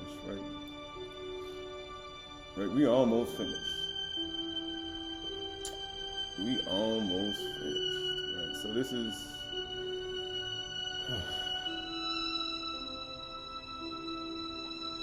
right. This is the book of right. This is the book of 1 Samuel chapter 18, Shamuel 18 and 1. 1 Samuel, Shamuel chapter 18 verse 1. 1 Samuel, Shamuel chapter 18 verse 1. It says, and as soon as he had finished speaking to Saul, the soul of Jonathan was knit to the soul of David. And he said, his soul, boy, his soul. But when you have a soul tie, you know how they say? But this soul tie had nothing to do with what people be doing today. He said his soul was knitted to David. And Saul took him that day, and he would not let him return to his father's house. He's like, man, look at here. They come brothers. You know how you see people with brothers like real tight? They ain't even relate. He's like, they're not even of the same household, but they just brothers. Or you become a sister with somebody, you be like, man, that's my sister right there. And you become so tight. He said, you soul bonded to me. And it said right here, he said, I ain't let you leave my house, boy. And he said, then Jonathan made a covenant with David, because he loved him as his own soul. And when you make a covenant, you can't break that covenant. That's a bond forever. Which means Jonathan was not pretending. He was really sincere. It's a real sincere thing right there. He wasn't pretending. That's how you know. He bonded this thing. He ain't no pretender. He ain't trying to be crafty like Satan and Satan. But like, oh yeah, you know, did Yahuwah actually say, you know, trying to create something that he ain't pretending. And Jonathan stripped himself of the robe that was on him, and he gave it to David. He ain't pretending. He not pretending. And his armor, even his sword and his bow and his belt. He like, what's mine is yours, and what's yours is mine. I'm gonna give you everything that's mine. I'm gonna give you the clothes that I have on my back. Yahushua said, you done it least of them, you done it to me. Because you know why he doing it? Because he loves his neighbor as he loves himself. And David went out and was successful when Saul sent him. Why? Because he had a sincere friend next to him. And he said right here, so that Saul set him over the men of war, and this was a good in the sight of all the people and also in the sight of Saul's servants. And it says, verse 6 says, and as they were coming home, when David returned from striking down the Philistines, the women came out of all the cities of Yasharal singing and dancing to meet the king Saul with tambourines, with songs of joy and musical instruments. They not pretending. They're not pretending to be sincere. And the women sang one to another as they celebrated. They celebrated. And what does this do? When you have a bunch of women praising a man, screaming his name, and guess what happened? What does that produce inside of another man? Let me show you. And Saul, he says, Saul has struck down his 1,000 and David his 10,000. Right? So what do these words create? These type of words create. And Saul was very angry. Why? Because he had a position over David. And Saul made a non-pretending tie with him. And Saul saw it, and he was like, man, I ain't never letting you out of my house. Lay out of my sight. And guess what? He became like one of the family.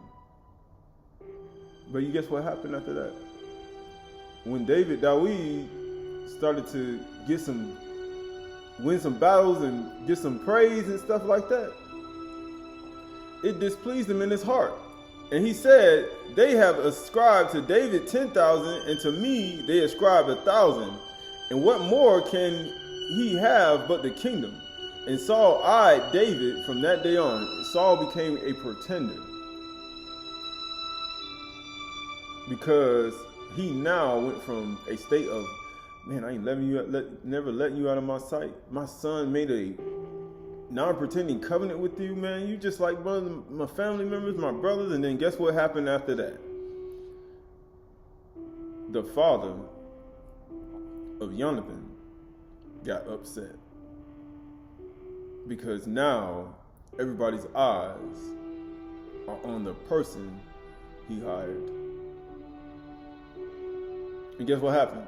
And Saul envied David that day on. The next day, a harmful ruach of Elohim rushed upon Saul, because he left the door open. He forsook his house. Because remember, the next day it came. Who you say? The thief, he said, if the man had known which hour the thief would come, he would have watched and not allow his house to be broken into. He said, man, Baraka is the one who found his house by himself watching, and he come in the second and third watch. When do you think this spirit came? At night. The demon came the evil spirit mule came at nighttime in the second and third watch into Saul. That's why I said the next day Saul was possessed, because of the words he heard during the daytime. So the words he heard during the daytime carried over into the nighttime, and he let the sun go down his anger, his wrath, and his jealousy and his envy. In the second and third watch, his house got broken into, and then he forsook his house, and then he awoke with a spirit, evil spirit from Yahuwah, all at the same time. And he raved, or he nabba, that word for raved is nabba, in his house, while David was playing the lyres. So that word for raved is nabba, right? But it's like a ravenous. But that actually is a spirit. It's another spirit. Another spirit has the power to nabba. It has a power. If you get another ruach, it still has a power to nabba. It has the power to prophesy. It says with his house while David was playing the lyre. And he said, day by day, Saul had his spear in his hand, and Saul hurled his spear, for he thought, which means that he was pretending the whole time. So Saul went from forming this covenant with David, loving him as his only one of his sons, Jonathan forming a nice little covenant with him. Then David, he hired David as his armor bearer, put him over the men of war. Then he started getting some praise, and then he started getting jealous. Then he started going downhill even more and more and more. Then in the second and third watch of the night, from the words he heard in the daytime, second and third watch, his house got broken into. And by his house getting broken into in the second, third watch, the next day he had an evil spirit on the inside of his heart, because he forsook his house in the middle of the night. And he didn't keep watch, because he was so focused on what other people were doing and what other people were praising. Remember I was saying, you could be so focused on other people and you find yourself getting possessed that night because you ain't protecting your house. And amazingly, they call it an armor bearer. And amazingly, he wasn't protecting his house.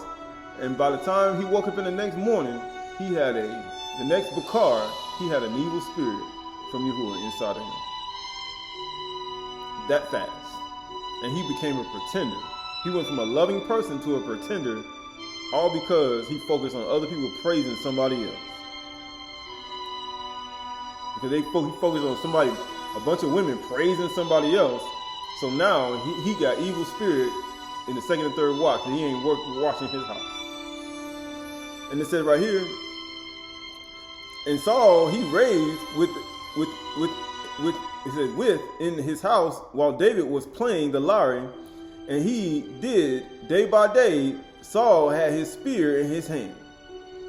And get what happened? And Saul hurled the spear, for he thought, I will pin David to the wall. But David evaded him twice. Why? Because now that he done did all of that, he went from a loving person to a pretender. Now he got thoughts, evil thoughts. Now he want to send a javelin and try to kill somebody because he focused on the praise that all the women giving to David. And now he got an evil spirit on the inside of him in the second, third watch. And now Yahuwah has left him. And he not Barak anymore. He not a friend, now becoming an enemy. And guess what it says? And Saul was afraid of David because Yahuwah was with him, but had departed from Saul.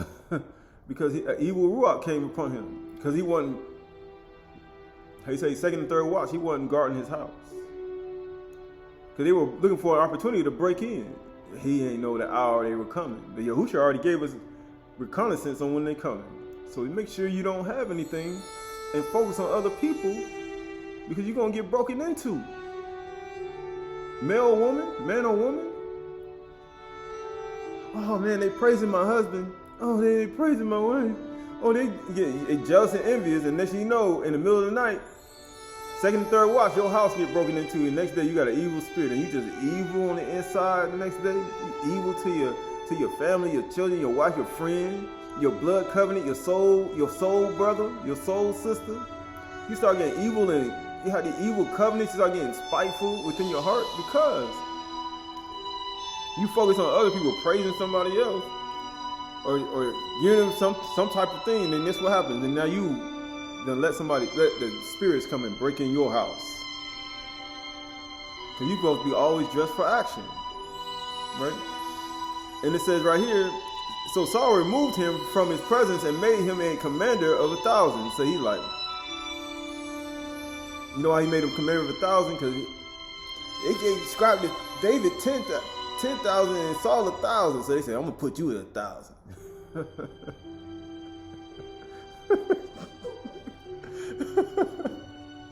That's what they do. They start to demote you. I'm going to demote you so I can feel like I'm above you. You ain't nothing, right? Now you get all these hate in your heart, and now you want to fight. Now you want to fight somebody. Now you got all this hatred, and it's showing too. And he went out and came in before the people. He's like, David was content. David ain't quarreled back with him. David, he ain't even try to come back at him. He's like, yeah, you know, he coming. Yeah, he tried to kill me twice. Try to throw the spear at me. Yeah, like we ain't got all the accounts. His conversations with other people and stuff. He tried. Saul put you on 1,000 now. David ain't complained. He just went on ahead and did his job. Right? And what he said. And he went out and came in before the people, and David had success in all his undertaking. Why? Because you meditate on the bar, human night, you have great success. And what he said, for Yahuwah was with him. But they stopped Saul from pretending and pinned him to the wall. And what he said? But all Yashar Yehuda loved David, for he went out and came in before them. Then Saul said to David, here is my elder daughter Merab, right? So we know the story of that. But the only reason I was showing you, you see how you become a pretender overnight. He said, I went from being a loving, caring person to pretender overnight. It can happen just that fast. The same fast as it came on Kua in the garden. It came that quick. A pretender come that quick. It'll come on you real fast. Right, so this is the book of Judges. This is the last couple of things. This is the book of Judges.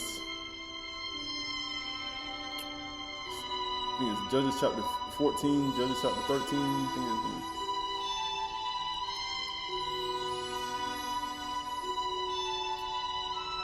Judges chapter 14, chapter 14, verse 1. Judges chapter 14, verse 1.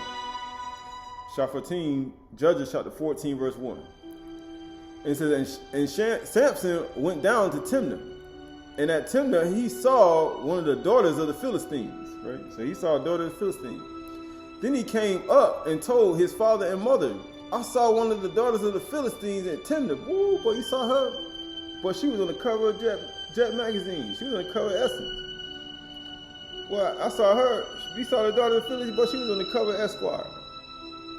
Ooh, you saw her, man? Man, you see her body? He said, I saw her. And he says, now get her for me as a wife. Who you supposed to? Hold up. See, this is the problem.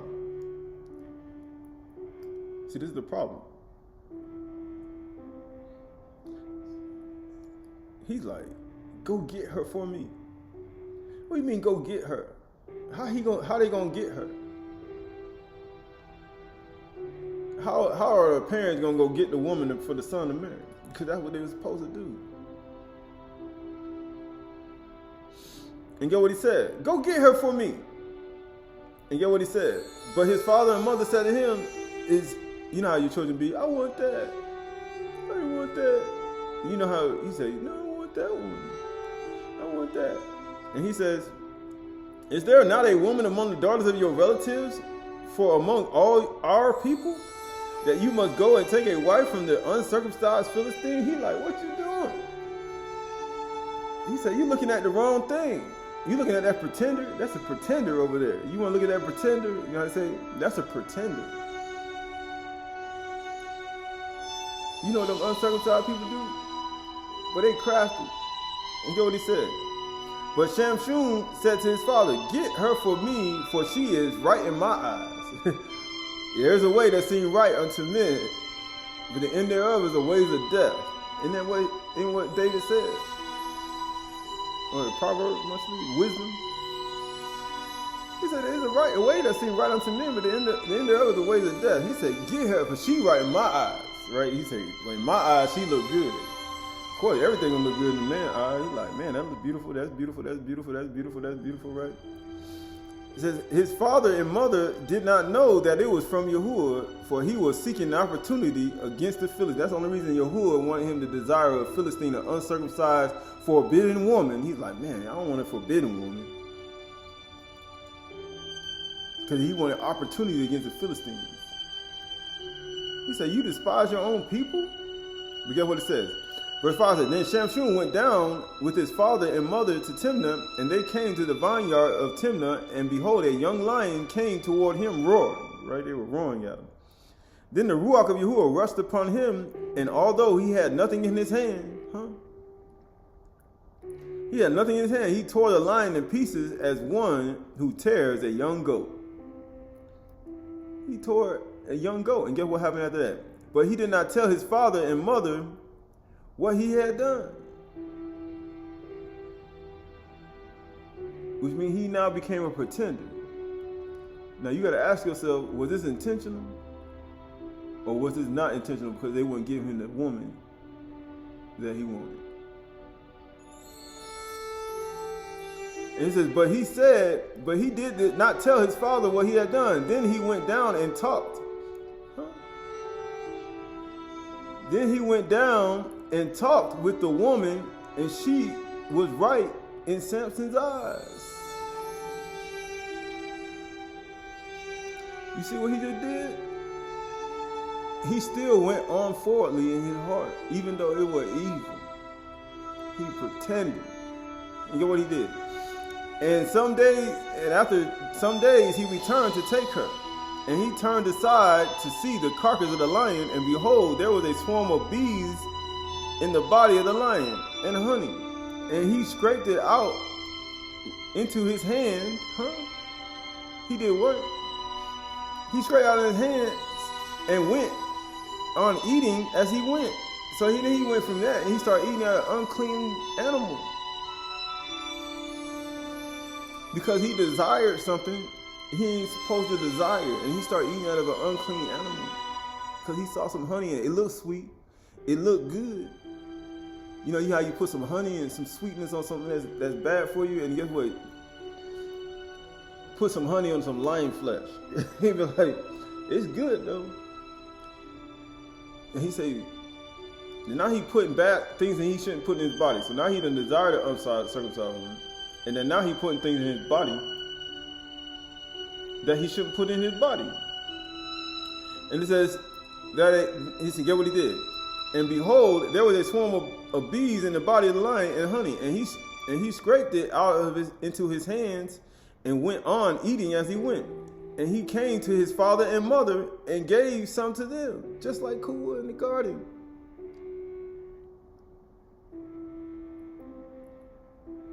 And amazingly, what did he do before that?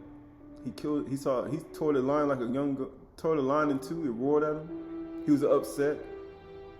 And because he just roared out, he just ripped the lion in two. Then he saw the woman, took the woman. Right? And then from there, what happened? Then he took the honey and ate out of the dead carcass.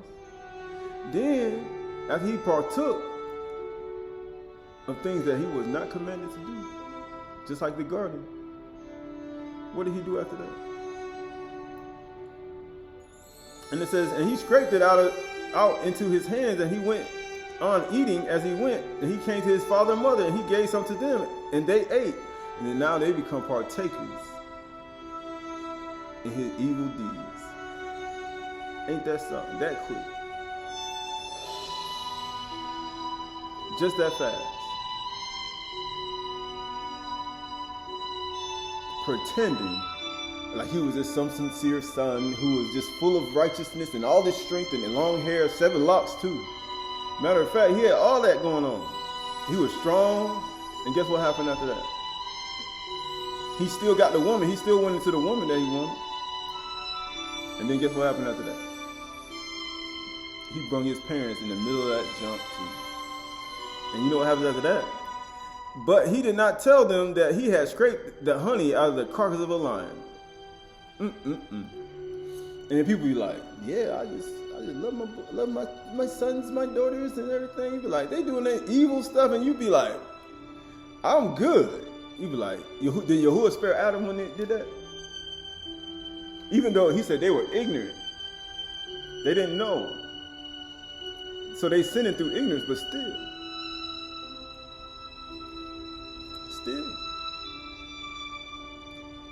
How you say, you would say,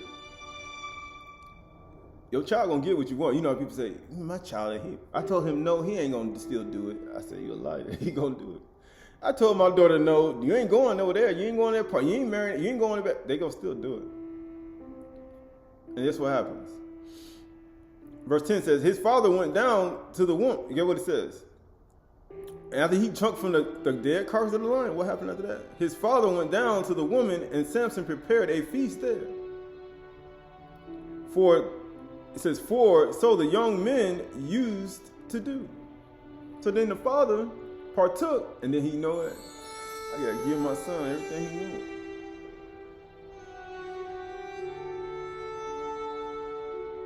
And as soon as the people saw him, they brought 30 companions to be with him. Huh? They brought how many? 30 of them. And Samson said to them, let me put a riddle to you. And what happens? If you can tell me what it is within 7 days of the feast and find it out, then I will give you 30 linen garments and 30 changes of clothes. But if you cannot tell me what it is, then you will give me 30 linen garments, right? So you see all these companions, these are his neighbors, right? And guess what happens? And he said, you give me 30 garments of clothes. They're going to do a trade. And they said to him, put your riddle that we may hear it. And he said to them, out of the eater came something to eat, and out of the strong came something sweet. And it says, in 3 days, they could not solve the riddle. It says, on the 4th day, they said to Samson's wife. Who was his wife? They said to Samson's wife. And get what he said. What did they say to Samson's wife? They said to Samson's wife, entice your husband to tell us what the riddle is. Huh? What do you mean entice him? Trick him. Pretend. Trick him. Pretend. Lest we burn you and your father's house with fire. Right, because they don't want to lose their money. They don't want to lose their clothes. They don't want to lose their stuff. And then they throw out threats to you to make you do it. Amazingly, that's what people do today. In order for you to get your wife, your Ashar, to comply to find out information that your husband is withholding or don't know, they will throw out threats to your household.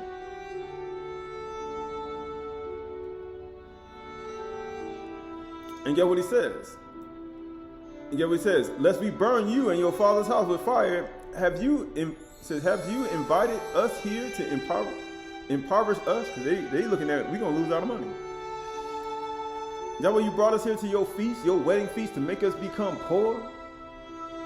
You going to make us become poor? We're going to destroy your house. You see what happens when you do things that you ain't supposed to be doing, forbidden things? You start bringing things upon yourself, and you become this swindler, using Yahuwah's knowledge and your wisdom to deceive people, to swindle people out of their money. Then you eating dead carcasses and honey out of dead carcasses, and you giving it to people, and you're not telling them, making them unclean. Then you causing all these other things to happen by designing a uncircumcised Philistine. You got all these things going on, and now you're building more and more and more things because you're pretending you love Yahuwah, you're pretending that you're keeping His commandments, and you're pretending that you love Him with all your heart, mind, and soul. And it says, have you invited us to make us impoverished? And Samson's wife wept over him and said, you only hate me. And why is she doing that? She pretended. Fake tears. She is pretending. Why? Because she has to pretend. That's how we're going to get it. Right? And she wept over him. And this is what he said. And Samson wept, and get what it says. Having you invited us to impoverish us? And Samson's wife wept over him and said, you only hate me. You do not love me. And he said, what causes all these questions? And he said, you don't love me. You hate me. You won't tell me. Because of the threats of other people. Because of outside influences. Because you're afraid to lose everything you have. So you give up, he said, you give up the knowledge. He said, you got to find a way to get it, to give it to other people. And get what he says, you don't love me. And get what he says, you have put a riddle to my people, and you have not told me what it is. Because she pretending now. All because of other people. He said, Nakash. Right? And he said to her, behold, I have not told my father nor my mother. Did he tell his, amazing he ain't tell his father and mother even the riddle that he knew, but then also he ain't tell his father and mother he took a honey from out of a dead carcass either. Of a lion. And get what it says, behold, I have not told my father or mother. And shall I tell you? I ain't even tell, why should I tell you? I ain't tell my father and my mother. But he started thinking about it. What was the commandment in the garden? What was the commandment in the garden? It said, for this cause shall a man leave mother and father and cleave unto his child, and they shall be one flesh, right? So what is he doing? He doing opposite. He doing opposite. Remember, all these transgressions are taking place all at one time. He's doing opposite of everything they're doing. And guess what happened? I haven't told my father and mother, shall I tell you? And she wept before him 7 days. That their feast lasted. He say 7 days. And guess what? For 7 days their feast lasted. And guess what happened after that? And on the 7th day, he told her. What today is? swore at night, wrestled out, word perfection. This is the 7th day, the 7th day elephant, the sun. He told him. And get what he said? Because she pressed him hard. Then she told the riddle to her people. And the men of the city said to him on the 7th day, because the sun went down. Right? They said on the 7th day, because you know when the sun goes down, that's when the day starts. And it says, what is sweeter than honey? What's sweeter than honey? He said, my son, eat the honeycomb. What's sweeter than honey? The bar.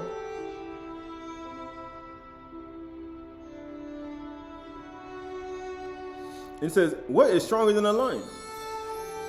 He said, what's stronger than a lion? Shamshun was stronger than a lion. Who do you think he was talking about? He was talking about himself. He said, I'm stronger than a lion. I ripped the one in half. Matter of fact, what's sweeter than honey? Me. Shamshun like, it's me. I'm sweeter than honey, and I'm stronger than a lion. Not even knowing what's really going on. And amazingly, when he tore that lion in two, he took the honey out of the lion, he gave it to his parents, and he did not tell them where he got it from. That's the same thing Qahalath did in the garden. She ain't tell him where he got it from. She gave it to him. And guess what happened? And he said to them, if you had not plowed with my heifer, you would not have found out my riddle. He said, you wouldn't have found out what I did to my parents. Because the very thing that I wouldn't tell you is the very thing I didn't tell my parents. I ripped that lion in half, and I took the honey out of the lion, and I gave it to him. And if I would have told you, Qahalath, or you mean my wife, you'd have known my sin.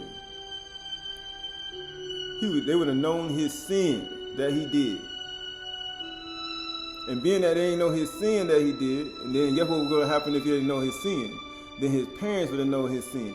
And then now he would have been in some serious trouble. So he covered his sin. He covered it up. And he brought all these people into his little world that he created for himself, bringing more and more and more trouble on his life. But then get what he said. And he said to him, if you had not plowed with my heifer, you would have not found out my riddle, because he perceived their craftiness. He perceived their craftiness because I only told it to one person, and that was her. And in order for you to know it, you had to entice her to get it. And you had to threaten her to get it. That's how he knew. He said, I perceive y'all not honest people. And the very same thing that perceived them not to be honest is the very thing that showed that he wasn't honest either. So you got a bunch of dishonest people talking with each other, making deals,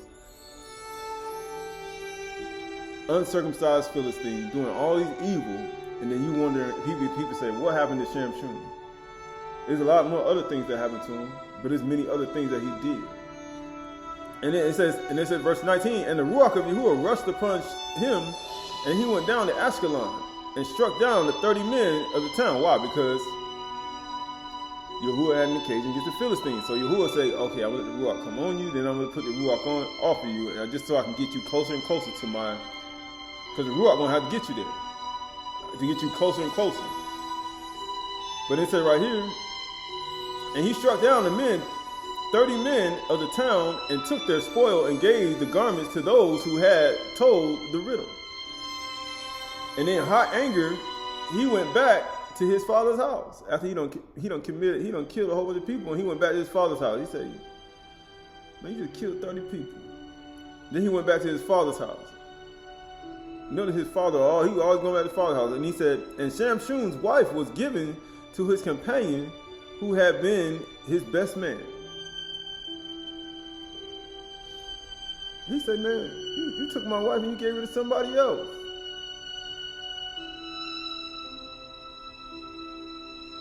He said, and amazingly, he did all this on when? When did he do this? On the 7th day. He did all this on the 7th day. Remember, the wedding feast ain't end till that night when the seventh day went down. By the time that he got back from doing that evil, because he was And the Ruach took him away from that whole event. And by the time he got back, his wife was with somebody else. He's like, hold on, what just happened? I was here 6 days, 7 days. When the sun went down, they told the riddle, and I was upset. And I went to go kill 30 people to take out my anger on. Then I came back.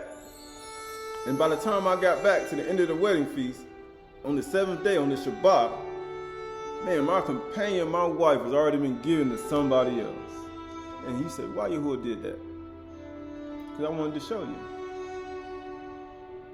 I just wanted to give you a heads up that when my Ruach come upon people to do something, they're going to do it. And then by the time he got back, he's like, man, what happened to my household? What happened to my family? I was going to get this woman, man. This woman that I wanted her dearly. But he was so raging hot that they had threatened his household. The 30 companions that he had at the feast, he said, you know what, being that y'all can threaten my household and you threatened my wife and you got the riddle out of her and the wedding feast ain't even complete, I'm going to go kill 30 Philistines because I was supposed to kill y'all. Because he wanted to kill them. I wanted to take y'all out. So therefore, I'm going to kill 30 people. Just like Saul. 10,000, I'm going to put you at 1,000, right? It's all the same type of thing. And guess what happened? And Shamshun's wife was given to his companion who had been his best man, like they say, best man. It says, and after some days, at the time of wheat harvest, Samson went to visit his wife. It says his wife with a young goat. And he said, I will go into my wife in the chamber. He said, I came back, right? But her father would not allow him to go in. He's like, you know that man's husband's still alive. You know that woman's husband is still alive. You can't take that man you can't take that woman to be your wife. That woman's husband is still alive. What are you doing? And get what he said. He wants something to go in. This is like many days later, right? And her father said, I really thought that you utterly hated her because her pretending she got the riddle and all these things.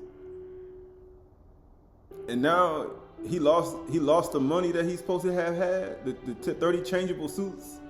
He was upset. He said, I thought you hated her for making you lose that money. Because that's the only reason he hated her, because you made me lose my money, my bet, my changeable suits of clothes, right? I'm supposed to get an exchange from this, and you messed it up, woman. And guess what happened? And the young goat, he said, I will go to my wife in the chamber, but her father would not allow him to go. And her father said, I really thought that you utterly hated her, so I gave her to your companion. Is not her younger sister more beautiful than she? You can marry her younger sister. Please take her instead. And Shamshun said to them, This time I shall be innocent in regard of the Philistine. Last time I was guilty. He's like, last time I was guilty. You know why I'm going at the Philistine? Because that Philistine woman that was taken, and that Philistine, these Philistines, right? He started getting mad at the Philistine because the Philistine made him lose all his money. Right? All this thing, he's like, man, these Philistines, right? He started killing the Philistines. All because Yahuwah wanted to kill him. He wanted to get all the Philistines. But guess what happened? It says, and Samson said to them, This time I shall be innocent in regard to this Philistine when I do them harm. He said, these Philistines. I'm upset. It says, so Samson went and caught 300 foxes and took torches and turned them in tail and put torch between each pair of tails. And when he had set fire to the torches, he let the foxes go into the stand and the grain, and the Philistines set fire to the stacks and the grains and the standing grain, as well as the olive orchard. And then the Philistine said, Who has done this? He said, Who did it?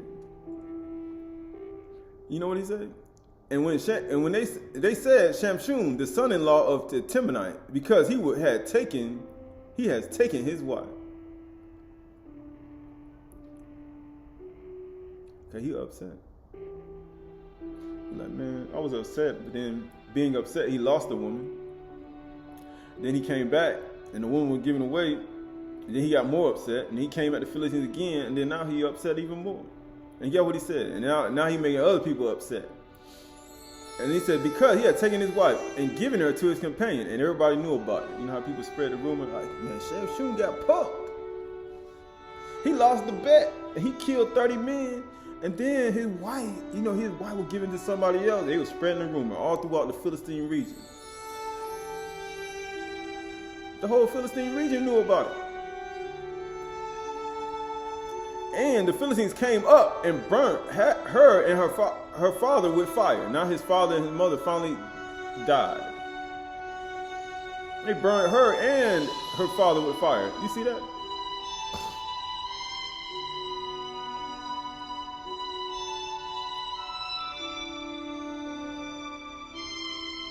He got other people sinning, eating from the carcass of a lion, going to the Philistines to marry a daughter that they ain't supposed to marry, getting the companions to come, swindling them out of money, and then they swindle him. Then he kills Philistines for that. Then he come back to the Philistine. Philistine gives it to somebody else, and then you know what he does? He said, then the father gives it to somebody else, and then he goes out and kills some more Philistines, and he burns down their fields. And then what he does? And Samson said to them, he said, if this is what you do, actually says right here, verse 6. Then the Philistines said, who has done this? And they said, Shamshun, because he's supposed to be like the son. That's what Shamshun means, like the son. The son-in-law of the Timnite, because he had taken his wife and given her to a companion. Now you see why? The son-in-law of the Timnite. And the Philistines came up and burned her and her father with fire. And Shamshun said to them, if this is what you do, I swear I will be avenged on you, and after that I will quit. He said, that's what y'all do in retaliation. And he struck them hip and thigh with a great blow, and he went down and stayed in the clefts of the rock of Etam. Then the Philistines came up and encamped in Yehudah and made a raid on Lehi. And the men of Yehudah said, why have you come against us? They said, we have come to bind Shamshun to do to him as he did to us. He said, that's what we coming to do. We come to return evil for evil. Then 3,000 men of Yehudah went down to the clefts of the rock of Etam and said to Shamshun, do you not know that the Philistines are rulers over us? Don't you know these other law people, these other people? They rule us.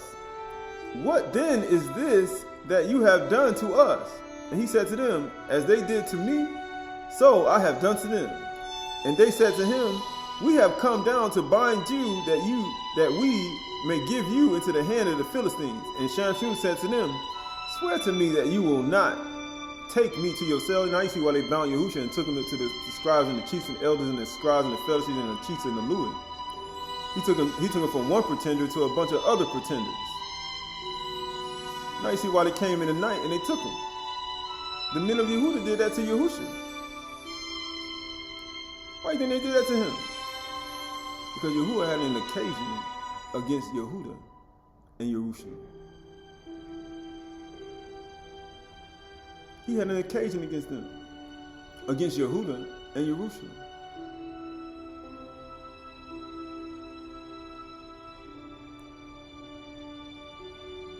So he put Yahuwah came down here in Yahusha. He upset about his relationship with us, with Yehudah and Yasharal, and he had an occasion against us, and he had Yehudah bound Yahusha and deliver him up to Caesar. Because the whole book is about relationship problems. The whole book is about marriage problems. People saying, what is that? The whole Torah is a marriage problem. It's Yahuwah's book of his relationship problems. He said, man, you talking about the whole book about relationship problems? His whole book is about marriage problems.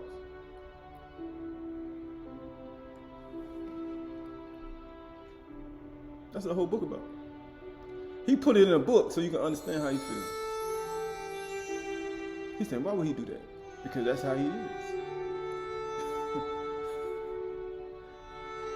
That's how Yahuwah is.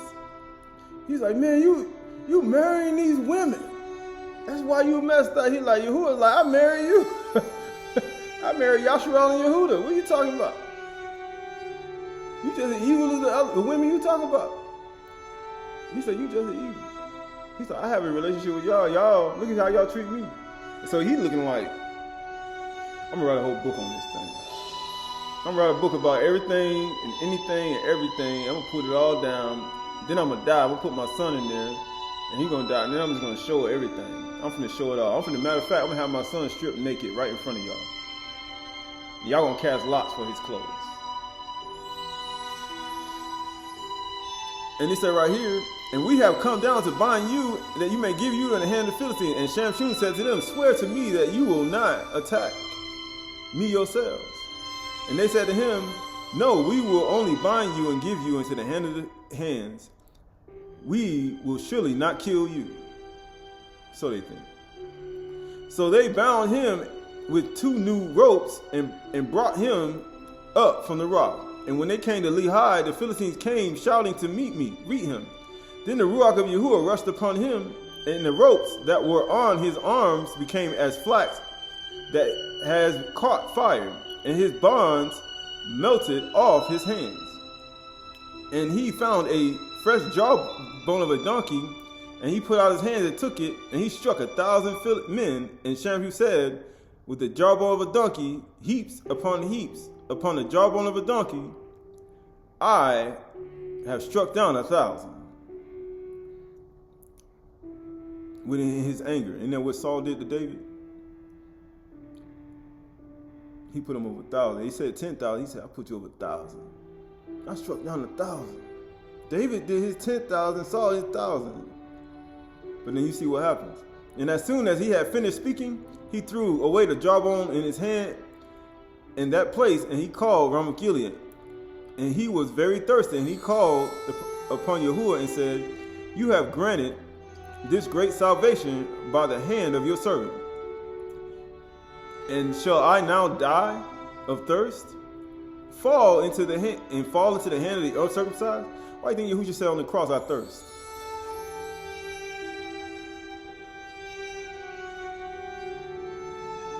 You said, shall I fall in the hand of the uncircumcised? Why do you think Yahushua said on the cross, I thirst? And knowing all that was finished, why do you think he did that? And all he split open the hollow place that is in Lehi, and the water came out from it. And when he drank, his ruach returned to him, and he revived. What do you think when you pierced Yahushua in the side, out came blood and water? Why do you think they did that? And therefore, the name of it was called An Hakor, and it is at Lehi to this day. And he judged Yasharal in the days of the Philistines, right? Verse 16, and it says, and Samson went to Gaza. He went where? To Azza. And there he saw a prostitute. And he went into her, the Gazite, and he said, we're told, and Shamshun has come here. And they surrounded the place and say ambush for him all night at the gate of the city, and kept quiet all night. Right? So all that took place, right? Skipping over. Right? Verse 4 says, and after this, he loved a woman in valley of Sorek, right? So he jumping from woman to woman now. See, Shamshun ain't had no type of stable relationships in his life.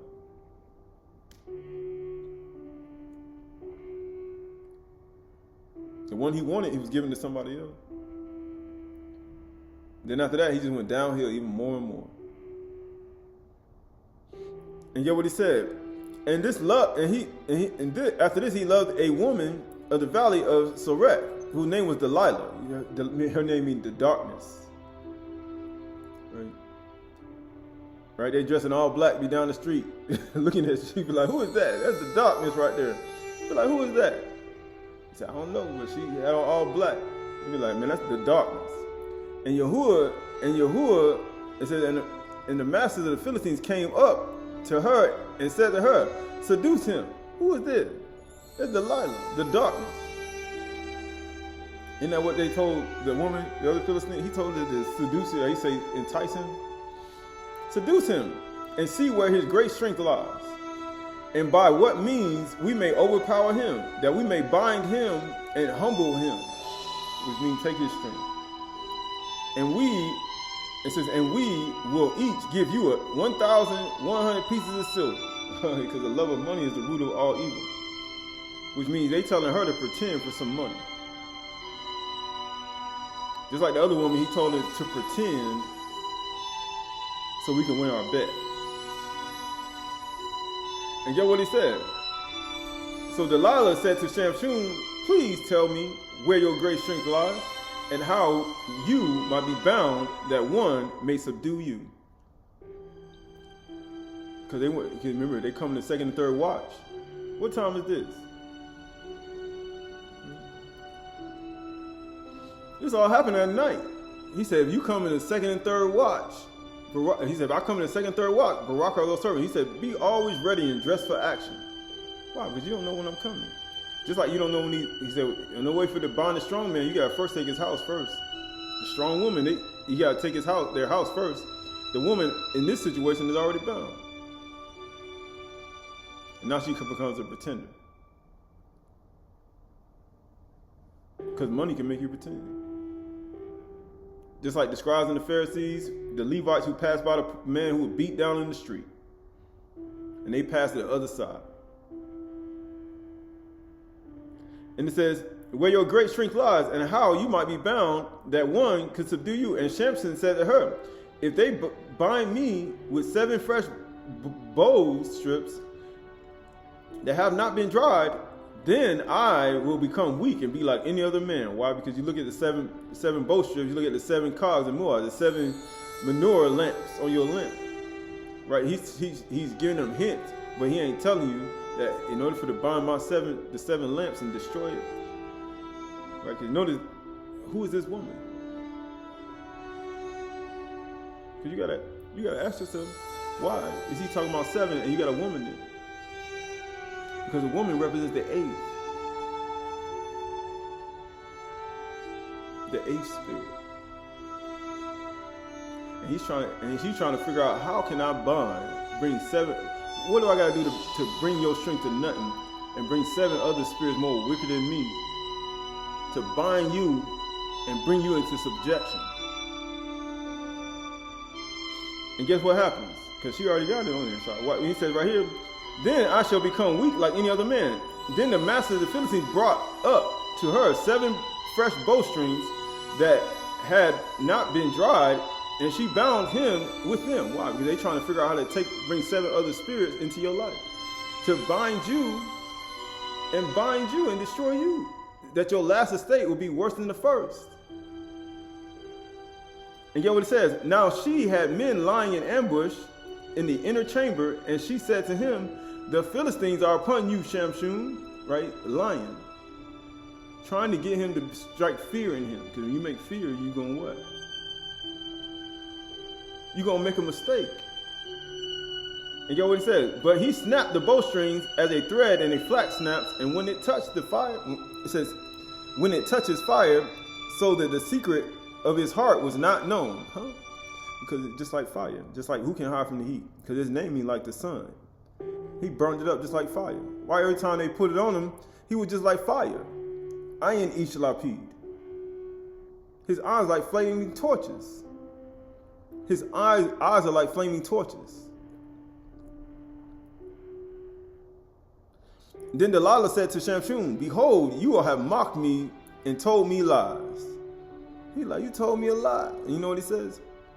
Please tell me where you might be bound. And he said to her, if they bind me with new ropes that have not been used, then I shall become weak and be like any other man. And so Delilah took new ropes and bound him with them and said to him, the Philistines are upon you, Shamshun. The Philistines are upon you. So that's what the darkness do. Right? They throw out threats. That's what they did. That's what they did to the woman.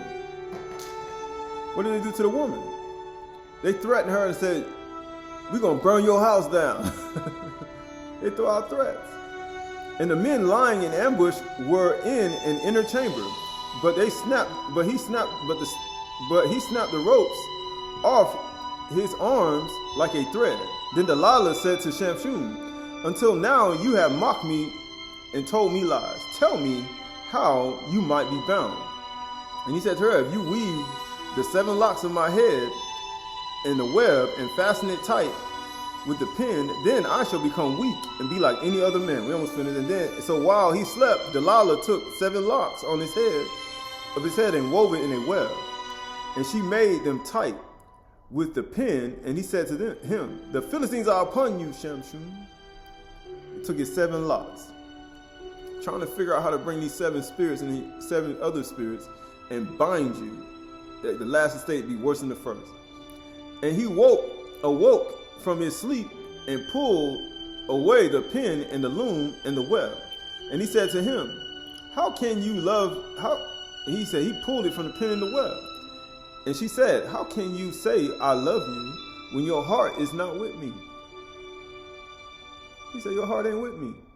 You have mocked me these 3 times. You have not told me where your great strength lies." He said, "Where are you getting all this strength from? How are you able to endure all of this?" He said, "And when she pressed him hard with her words, day after day with her bread." Because man should not live by bread alone, but every word that comes out of the mouth of Yahuwah. Pressed him hard with her bread and urged him. His soul was vexed to death. That's what happened to Kuh in the garden. She gave up. She gave up. She quit. She was enticed. Day after day. It's a daily thing. You can't stop. Or you're going to find your house being broken into in the 2nd and 3rd watch. It says, and he told her all his heart. That's what happened.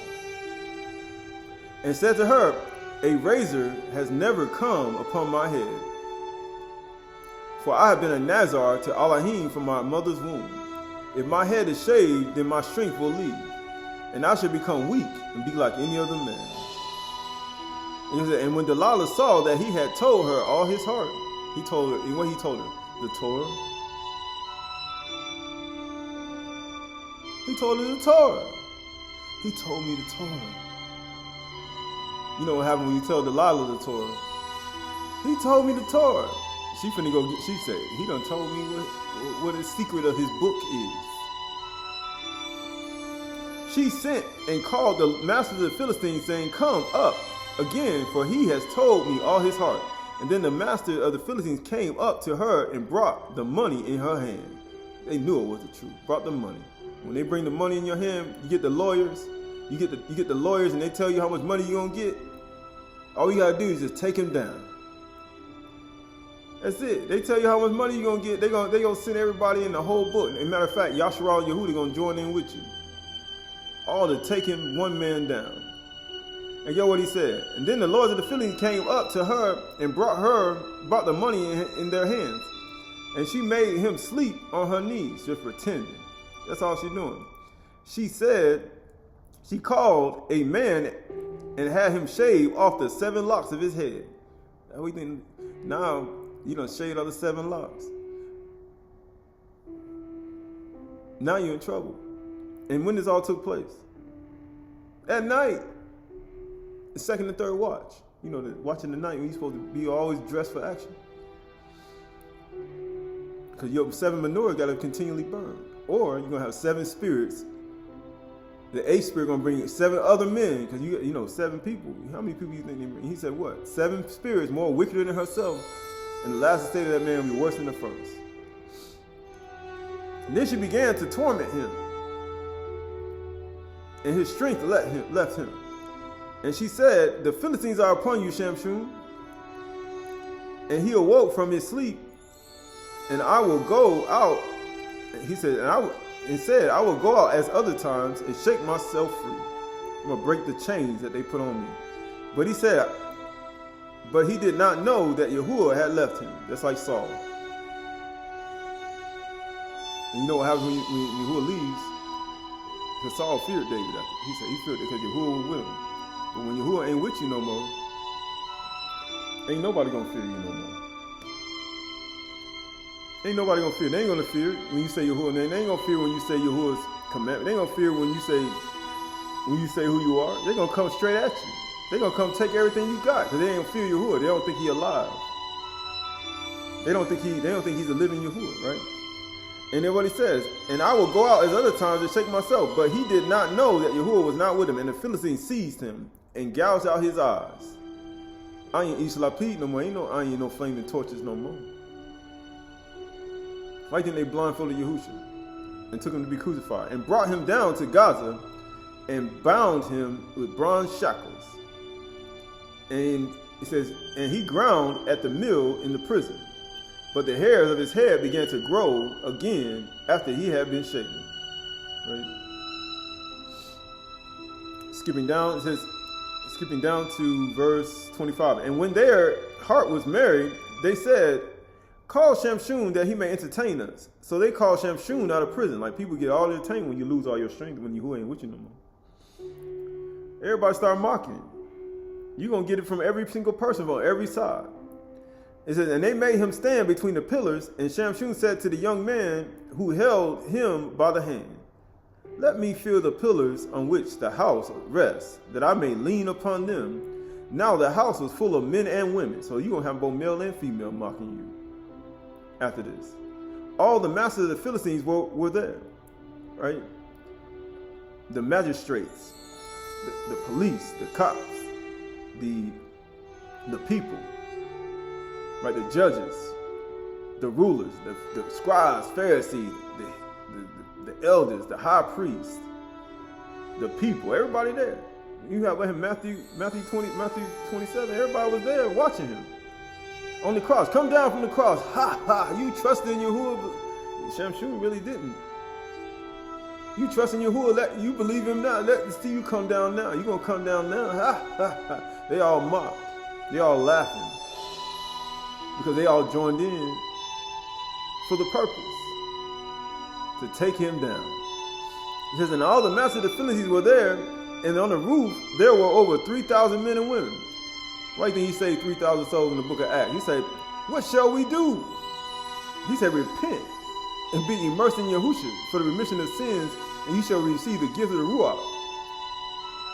For all y'all join together to take down one man, Yahushua Mashiach. And he says, and who you think, if you do it again today, in this present 2025 to somebody, who you think you're doing it to? All that immersion to Yahushua have put him on. So if a person been immersed in Yahushua and you do this to somebody, who you think you're doing it to? You think you're doing it to him? No, you're doing it to Yahushua Mashiach. You crucify Yahushua afresh and bring him to an open shame because they don't fear. And it says, and on the roof there were about 3,000 men and women who looked on while Shamshun was entertained. And when Shamshun called to the Yahuwah and said, "O Yahuwah, please remember me, and please strengthen me only this once. O Elohim, that I may be avenged on the Philistines for my 2 eyes." And Shamshun grasped the 2 middle pillars on which the house rested, and he leaned his weight against them, his right hand on the one and left on the other. And Shamshun said, "Let me die with the Philistines." And then he bowed with all his strength. And the house fell upon the masters and upon all the people who were in it. So the dead were killed. So the dead whom he killed at his death were more than those whom he had killed during his life.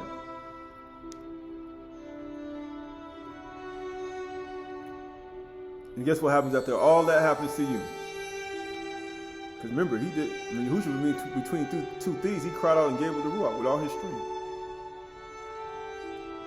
Then all his brothers and his family came down and took him and brought him up and buried him in between Zorah and Eshtaol in the tomb of Manoah, his father.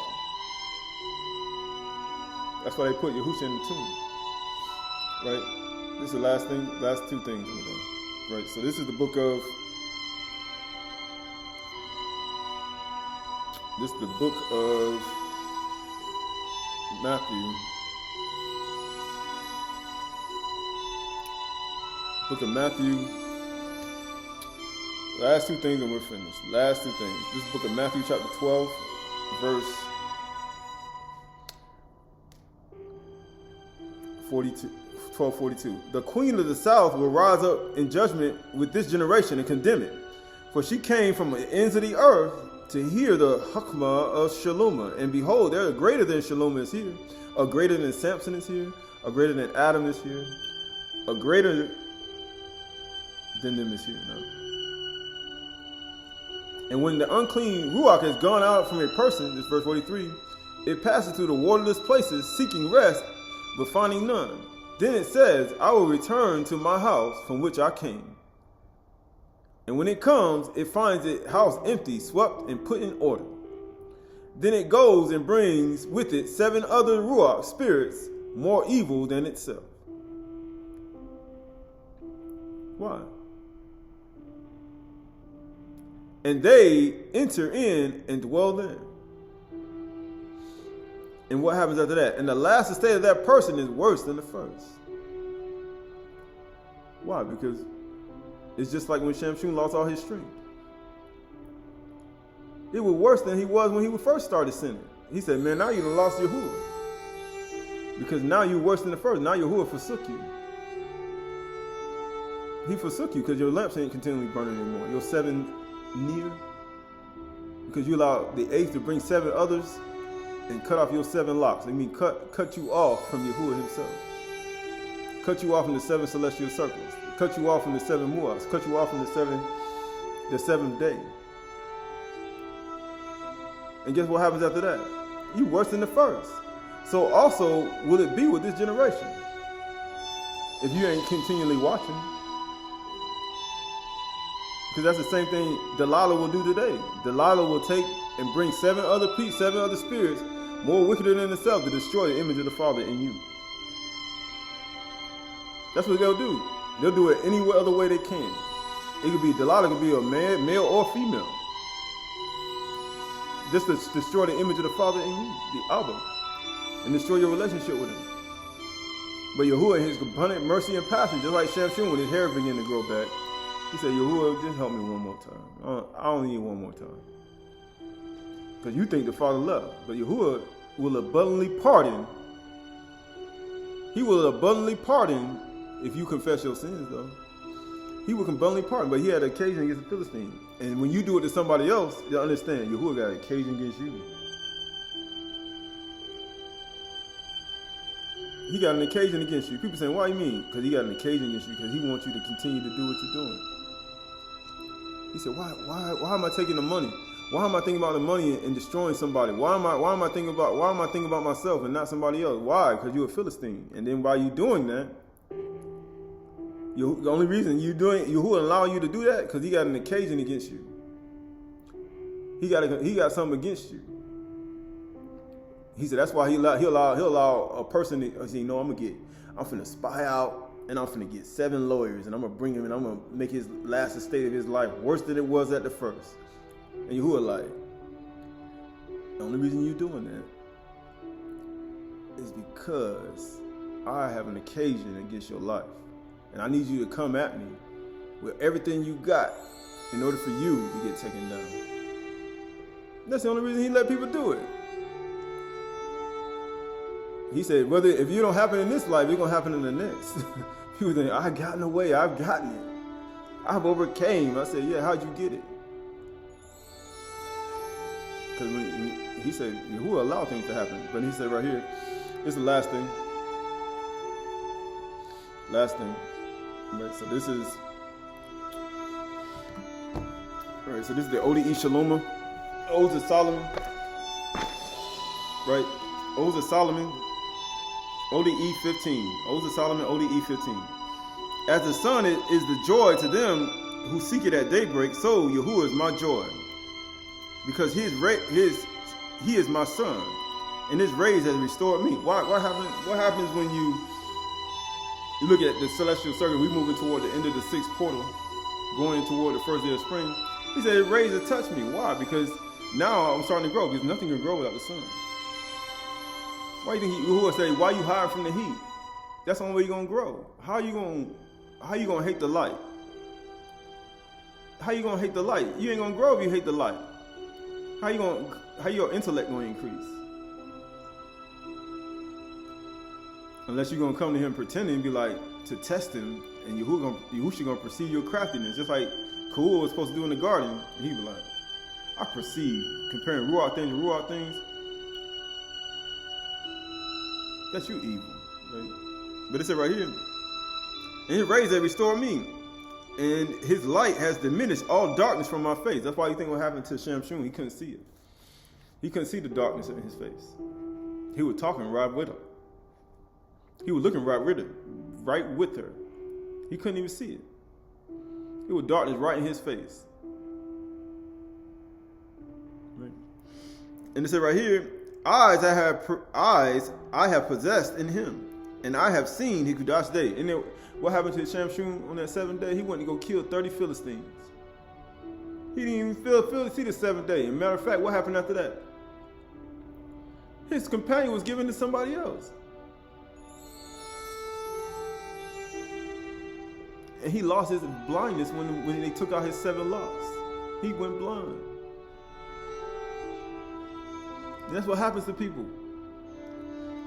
And it says, verse 4 says, ears I have acquired, and I have heard his truth. The thought of knowledge I have acquired, and have lived fully through him. I have abandoned the way of error, and went toward him, and received salvation from him generously. Because Yahuwah is generous. Great in compassion and mercy. And according to his generosity he gave me, and according to his majestic beauty he made me. And he said, I have put on incorruption through his name, and stripped off corruption by his kind. Death has been destroyed before my face, and Sheol has been vanquished by my debar. Why? Because Sheol is always scheming. Satan-all, Satan-all, Abunalek, Alpharis, Akoros, right? Beelzebub, Asmodei, Ataf, all these beings are always scheming. Sheol is always scheming. Balaam, Baal, Beelzebub, all these beings are Aldi, demon of trickery. That's what happened to say. That's what happened to Shamshun. Aldi, Adar, right? Manipulating emotions and anger and wrath. All these are all part of the same people. They all work together with Satan. They all work together. They work with Satan. They all trying to take you down. But Yahuwah say what? Right, this is what Yahuwah say. And he says, I have put on corruption through his name, and I have stripped off corruption by his con. Death has been destroyed before my face, and Sheol has been vanquished by my debar. He said, your scheme has been vanquished by Yahuwah's debar. Right? He said it's been vanquished. He said it ain't gonna prosper. That's why Yeshayahu 54 says, no weapon that's formed against me shall prosper. For every tongue that rises up to me in judgment, I will condemn. For this is the heritage of the saints. Kadashim. And it says right here, and the eternal life has arisen in Yahuwah's land. In Yahuwah's land. He said, these are they who sown upon thorns. These are saints sown upon rocks. These are they that are sown upon good ground. Has salvation arisen in your mind? Because when the sun comes, you're supposed to grow. It's supposed to spring up. When rain and snow come and the sun comes, it's supposed to grow. And it says, and it has become known to his faithful ones. And get what it says? And has been given without limit to all who trust in him. Right? He said, trust in him. So why he's saying that? This is it's just a little bit. I'm gonna stop. Yeah, I'm gonna stop.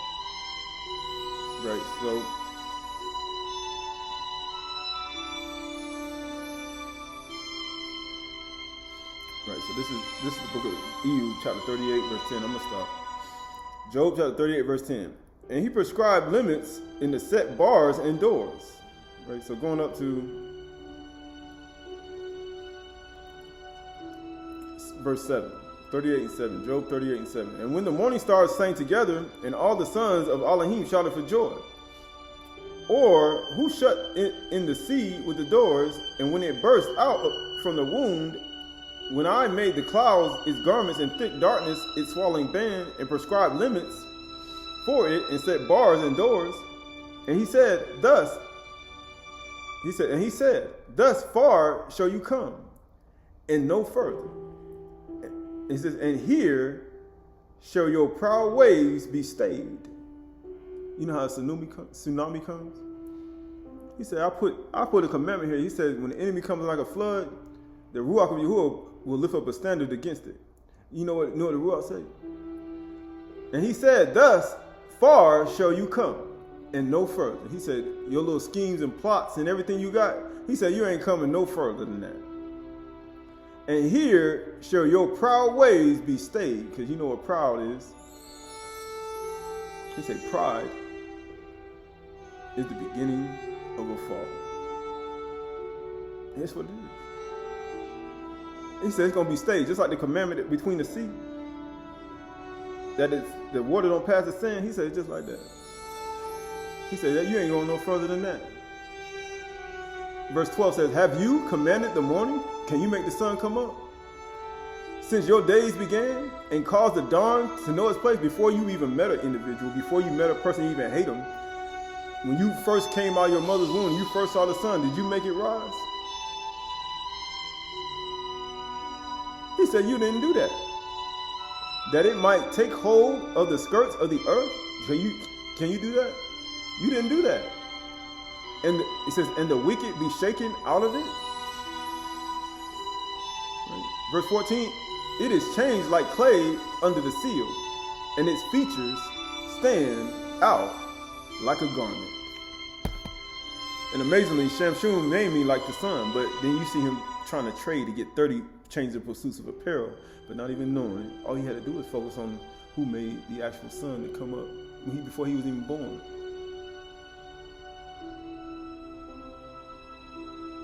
Then you truly would have known what's sweeter than the honey and stronger than the lion. Because Yahuwah made the lion, and he made the honey and the bee that made the honey. And he did all this when? In the beginning. On the first day, in the beginning, on the first 7 days of creation, them 7 locks you got cut off, that's what made you forget about him. But then when they got cut off, that's what made you remember him. It made you remember him. So being cut off also can bring you back to remembrance of who he is. Not even knowing him. Right, this is Aleph Yukanan. So when did he do this? Aleph Yukanan, 1 John 2:24. Let what you heard from the beginning abide in you. That's why. And if what you heard from the beginning abides in you, he said, you know who made that sun on the 4th day? I did that. Like the sun, Shamshun named me like the sun, but he wanted the sun.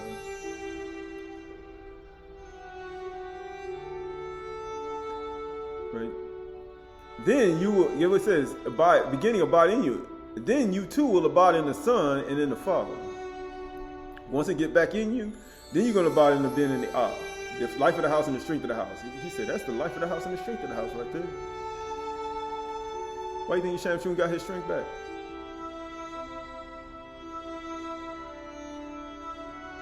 We took him down. But he like, no you didn't. Only thing you did was just weaken him. It made me like any other man. That's all you did. He said, you didn't totally take me down. He said, I'm still alive. He said, I'm still alive. So therefore, being that he's still alive, he said, you know, my hair can grow back. He said, my consciousness can come back. My wisdom and knowledge and understanding can come back. My Binah Hakma Da'ah can come back.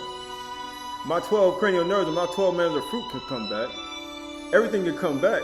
People around you can be strengthened. Your bones and your bone of my bone, flesh of my flesh can be strengthened. It'd be healing to your shore, refreshment to your bones to trust in Yahuwah again, and your connection to come back. Because if it's a destiny for somebody to enter the Malkuth of Yahuwah, you'd be a fool to try to stop somebody who's like Caleb and Josh, Yahushua. you'll be a fool. It's already destined. Why would you try to stop it? There's no stopping it. Just because one person cast down, don't mean it's over. Like they had this thing back in the South. He said it's not over until it's over. Remember that. It ain't over yet. He said, so don't give up. And it says right here, if what you heard from the beginning abides in you, then you too will abide in the Son, the Ben, and the Son and the Father.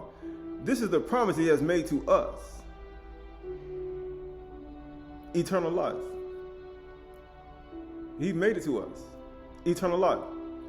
That's right, so we look at all that, we look at Yahushua Mashiach, we look at the light of life, we look at the Son, we look at not being a pretender, and to recognize Satan when he comes to try to sway. It's a lot more, he said, but at the same time, we look at all the things that he tries to do to try to transform himself into a molecule of light and pretend himself to be sincere, and coming to you and pretending to be sincere. You as male and female have to make sure that your consciousness is fixed on the things that are written and not on your flesh and yourself. Because if you do, you're going to find yourself exchanging money to take people down. You're going to find yourself being greedy and take people down. You're going to find yourself giving in to threats and take people down. Right? You're going to cause things to happen in your life, desiring things you shouldn't, desiring things you should not have, and even causing other people to mumble, groan, and complain, or even the things that cause people to even fall or even make them sin through ignorance. But you're the cause. You're patient zero. So we look at ourselves, and we look at our inward man, we look at our inward being to not have our lamps continually burning, and allow our heart and our mind to be cut off, and not allow our heart and our mind to join in with schemes of people, and preserve ourselves to continue to be innocent.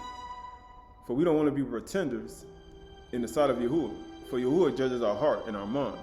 And no longer should we walk according to our old self with its practices, but we should walk according to the new self continually, and not allow our heart and our mind to give in to our own wants and desires, but to what Yahuwah desires. But even as Adar in this month it means glorious, and he say fire, but then we look at the sun now moving closer and closer to his point where it reaches the plane where things start to spring up again. And we look at all these things in the seventh day. He says, sword, knife, wrestle our word perfection, knowing it to be perfected within our heart and our mind, is to go through all these cravings and things we have in our life and to say no to those cravings. Because there's a lot of different things one can have, and a lot of different wisdom and understanding one can have, but those cravings can be the very thing that will destroy you.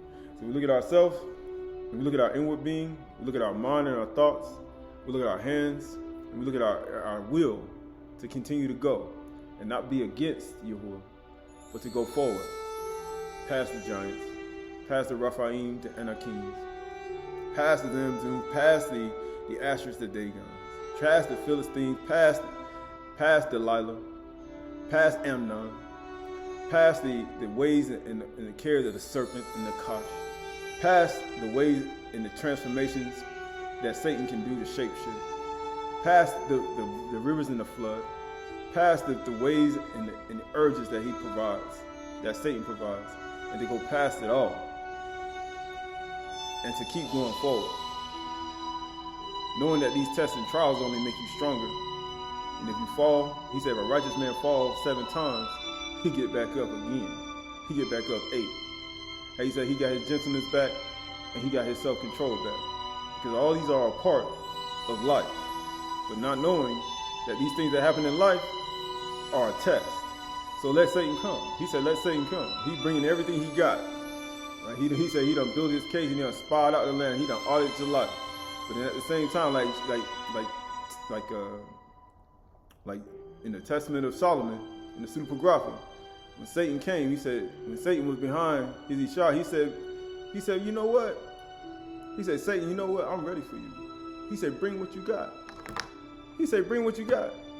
But not even knowing that all that's going to make you stronger, both male and female. It doesn't matter. Because when you get deceived in the gun, the whole point is not to get deceived again. Right? That's the whole point. Not to get deceived again. Right? So look at everything that's happened. Look at your truth. Look at the truth going to make you free. Because Satan is not going to stop. And his gang and his people ain't going to stop. And neither should you stop. For the meek shall inherit the earth. The meek shall inherit the earth.